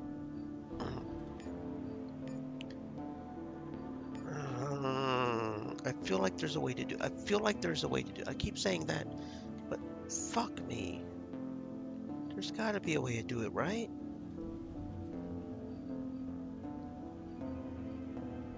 I don't understand. I just genuinely do not understand right now. It's bugging the fuck out of me.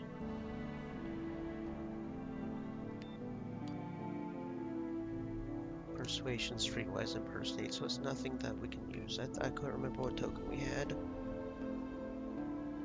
I don't. I don't.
I really want to perfect this game, but I am getting pissed the fuck off and I am about to rage fucking quit. I can feel it.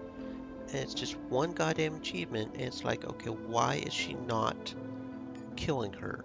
Is it because her crit isn't good enough?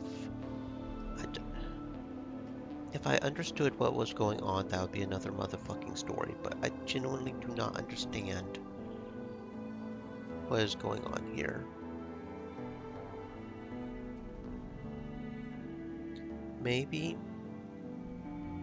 there is one more fight in what's that place called?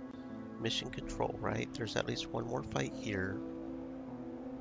Maybe we can just go here and do that. Maybe somehow that'll give us enough to do something. If I understood what was going, because for some reason we cannot see, and we have to have enough sneak. So it's like almost we have to do just a pure sneak run. I don't fucking like it. I just do not fucking like it. In order to get our sneak up enough to If we had a concealer thingy, then that would be another story. And if I knew why we couldn't sneak good enough too, I, I, I just want to get it done. That's all I want to. And if I understood why, then that would be one thing. But I genuinely don't understand why either.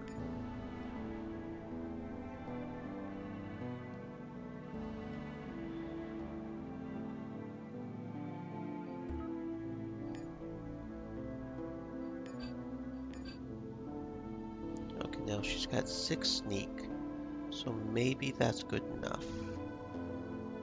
The thing with that is I can't do that.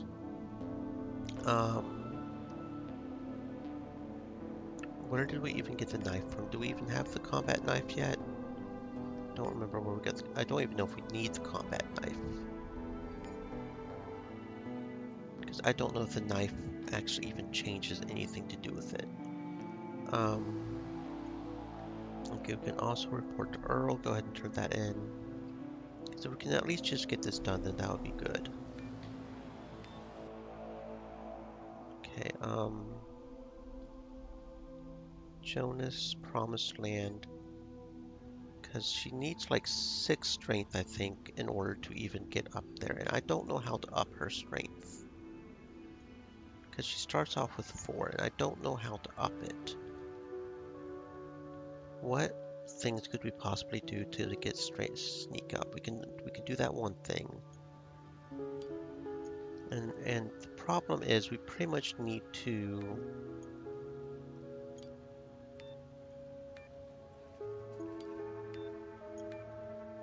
even with a higher sneak, could we do it is the thing. Because we need to walk past that one person. Noise generation per tile. Actions generate half noise. Except takedown. Sneaking increased by 5 yellow tiles. Range increased to 30. Takedown AP cost reduced to 3. Noise cut down by half. Moving cost 1 AP can use movement, AP, and stealth. Okay, let's try Throat Slitter. Maybe we also just need enough feats that we can work it out. Maybe with the Throat Slitter we can slit their throats and not cause a problem. Because it looks like apparently Mercy is permanently alert. So if once she starts getting alert, she gets permanently alert. And we just have to really do pretty much an entire run just to get the bloody Mercy thing. I probably should take the stuff off Faith, actually. Actually, that's probably why I wasn't doing McNeil right, because, yeah. And turn. Okay, yeah, that didn't. And of course, we have to wait until this happens. We can't just automatically, we have to wait. Okay. Thank you for taking your turn. I'm not interested in continuing. Load save. I forgot to strip Mercy. I forgot about that. Where the fuck did it pick us off at? The fuck did I just load into? I thought I loaded into the auto stealth. Oh, it didn't even do an auto stealth for that? The fuck, man, this goddamn auto save. Why would it not save an auto stealth for that? Excuse me? No sense. No sense. No sense whatsoever. Okay. Throat Slitter, please and thank you. Okay, okay, we need to make sure to strip her. No, not me. You.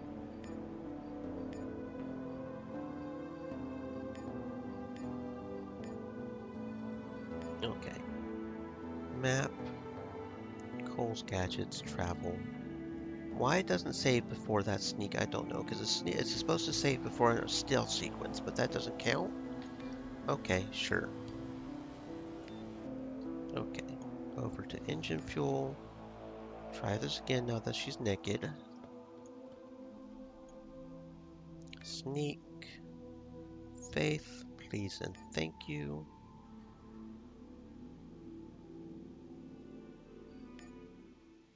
And she still gets noticed. She still gets fucking noticed. Okay. Okay. How the fuck that works, I don't know. Okay, okay, okay. And no, that's not the auto stealth we need. Why it doesn't do an auto stealth right there, I don't know.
Okay, so it's the critical strike that causes it. She didn't have enough critical strike was the problem. That's what the problem was. Okay, maybe we've got enough now. Maybe. Okay, Mercy is getting a little heckled up here.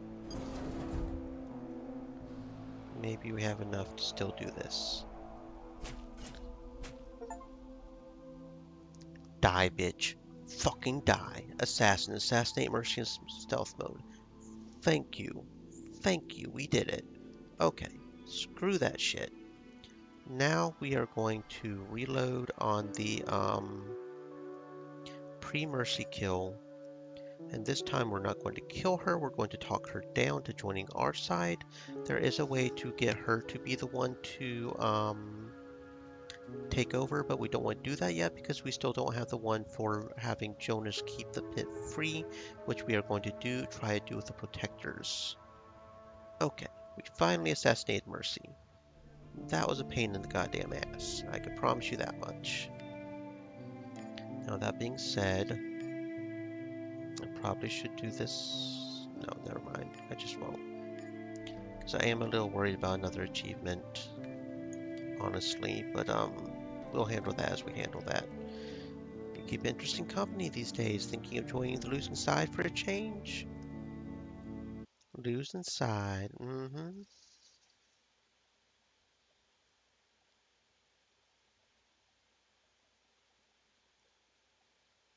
So yeah, you're supposed to do Streetwise 2, Streetwise 3, and then the Persuasion 3 if you want to do that. So, did Braxton tell you that, or did the Chaplain General himself? Wouldn't you? Okay, now he knows that, okay, there we go. And we get a feat after that, of course. For faith, okay. So just for the sake of, I don't have anything else I really want to, I'm going to go ahead and put Prower on her again, just in case that one thing is a thing. Just in case. Probably should get her some crit, but it is what it is. Okay, so back to the Promised Land. Over here. Assassinating Mercy is not easy, guys. It is not easy to assassinate Mercy. Mercy is not hard to kill. It's hard to kill. Mercy's still with you, and I thought I was never going to hear another piece of good news this lifetime. We're going to hit Braxton hard and fast before he can muster up the troops. Mercy's going to tie up his reinforcements while you lead the assault. Caleb can help with stems and ammo if you need it. Since you're putting me on the spot, I have to tell you, prepare for battle. The fight for control of the pit won't be easy. You should take your time to prepare and explore the nearby locations first. Telling us pretty much that this is the end of the chapter, and we do have everybody properly equipped, right? Yeah, okay. Double checking. I'm ready. Let's go. The plaza is empty and oddly quiet.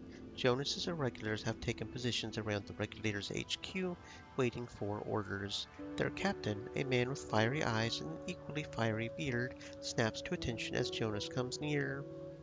The bastards are holed inside, reports Redbeard. They say they want to negotiate. He spits to indicate what he thinks of negotiating with enemies. They must think us fools, smiles Jonas. It's a trap, and a clumsy one at that. But I suppose they don't have a lot of options now, do they? We'll play along. No reason to drag this longer than necessary. You two are going in. He points at you and Redbeard. There's not much room there, so take 3. No, take 4 gunners with you. The kind that can handle themselves under pressure. What if they do want to negotiate? They just want to buy time until the reinforcements arrive. Besides, if we let them go now, they'll soon be back in greater numbers. I would rather end it now. Why play along then? Because this way they won't be shooting at you while you're running toward the fucking building. Of course, once you're inside, all bets are off, but at least you're going to make it there in one piece. Slowly you walk into the Regulator's trap and stop in the middle of the mess hall. When the shooting starts, it will become a killing floor. You hear the magnetic lock click in place behind you. Big mistake. Now the poor bastards are locked up in here with you. Unaware of their impending doom, the Regulators raise their weapons so that, yeah, they're not even trying to talk. We're just duking it out now.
Now that the welcoming committee has been dealt with, it's time to pay your respects to Captain Braxton. Alrighty, got that taken care of. Wonder if we got some good loot in here, huh? Let's see, let's see, let's see. Doop-a-doop-a-doop. And the only new thing is a submachine gun, so no, not really, if we're being honest. Auto sort. Okay. Nothing else to really notice. Doesn't look like it, so let's go on up. Where is Braxton? Redbeard?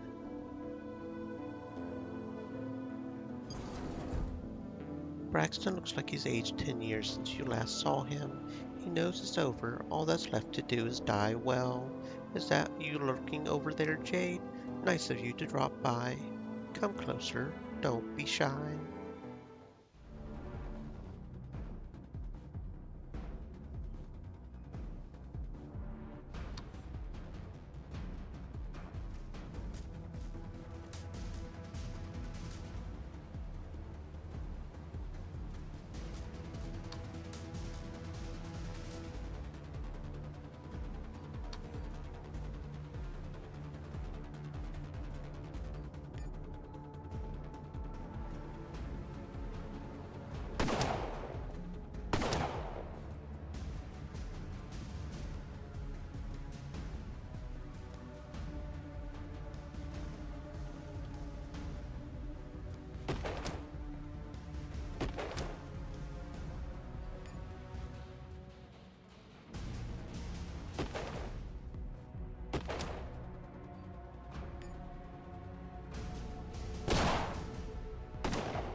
It's over.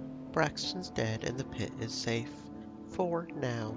Throw a switch to end the lockdown and leave.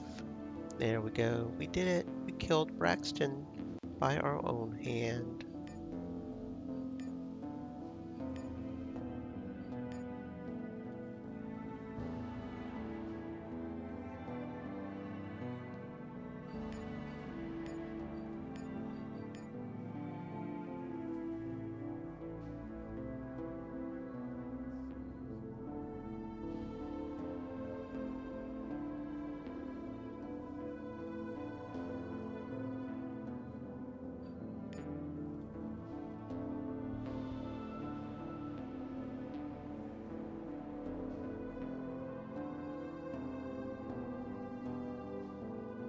Oh, it looks like Braxton had his own hug.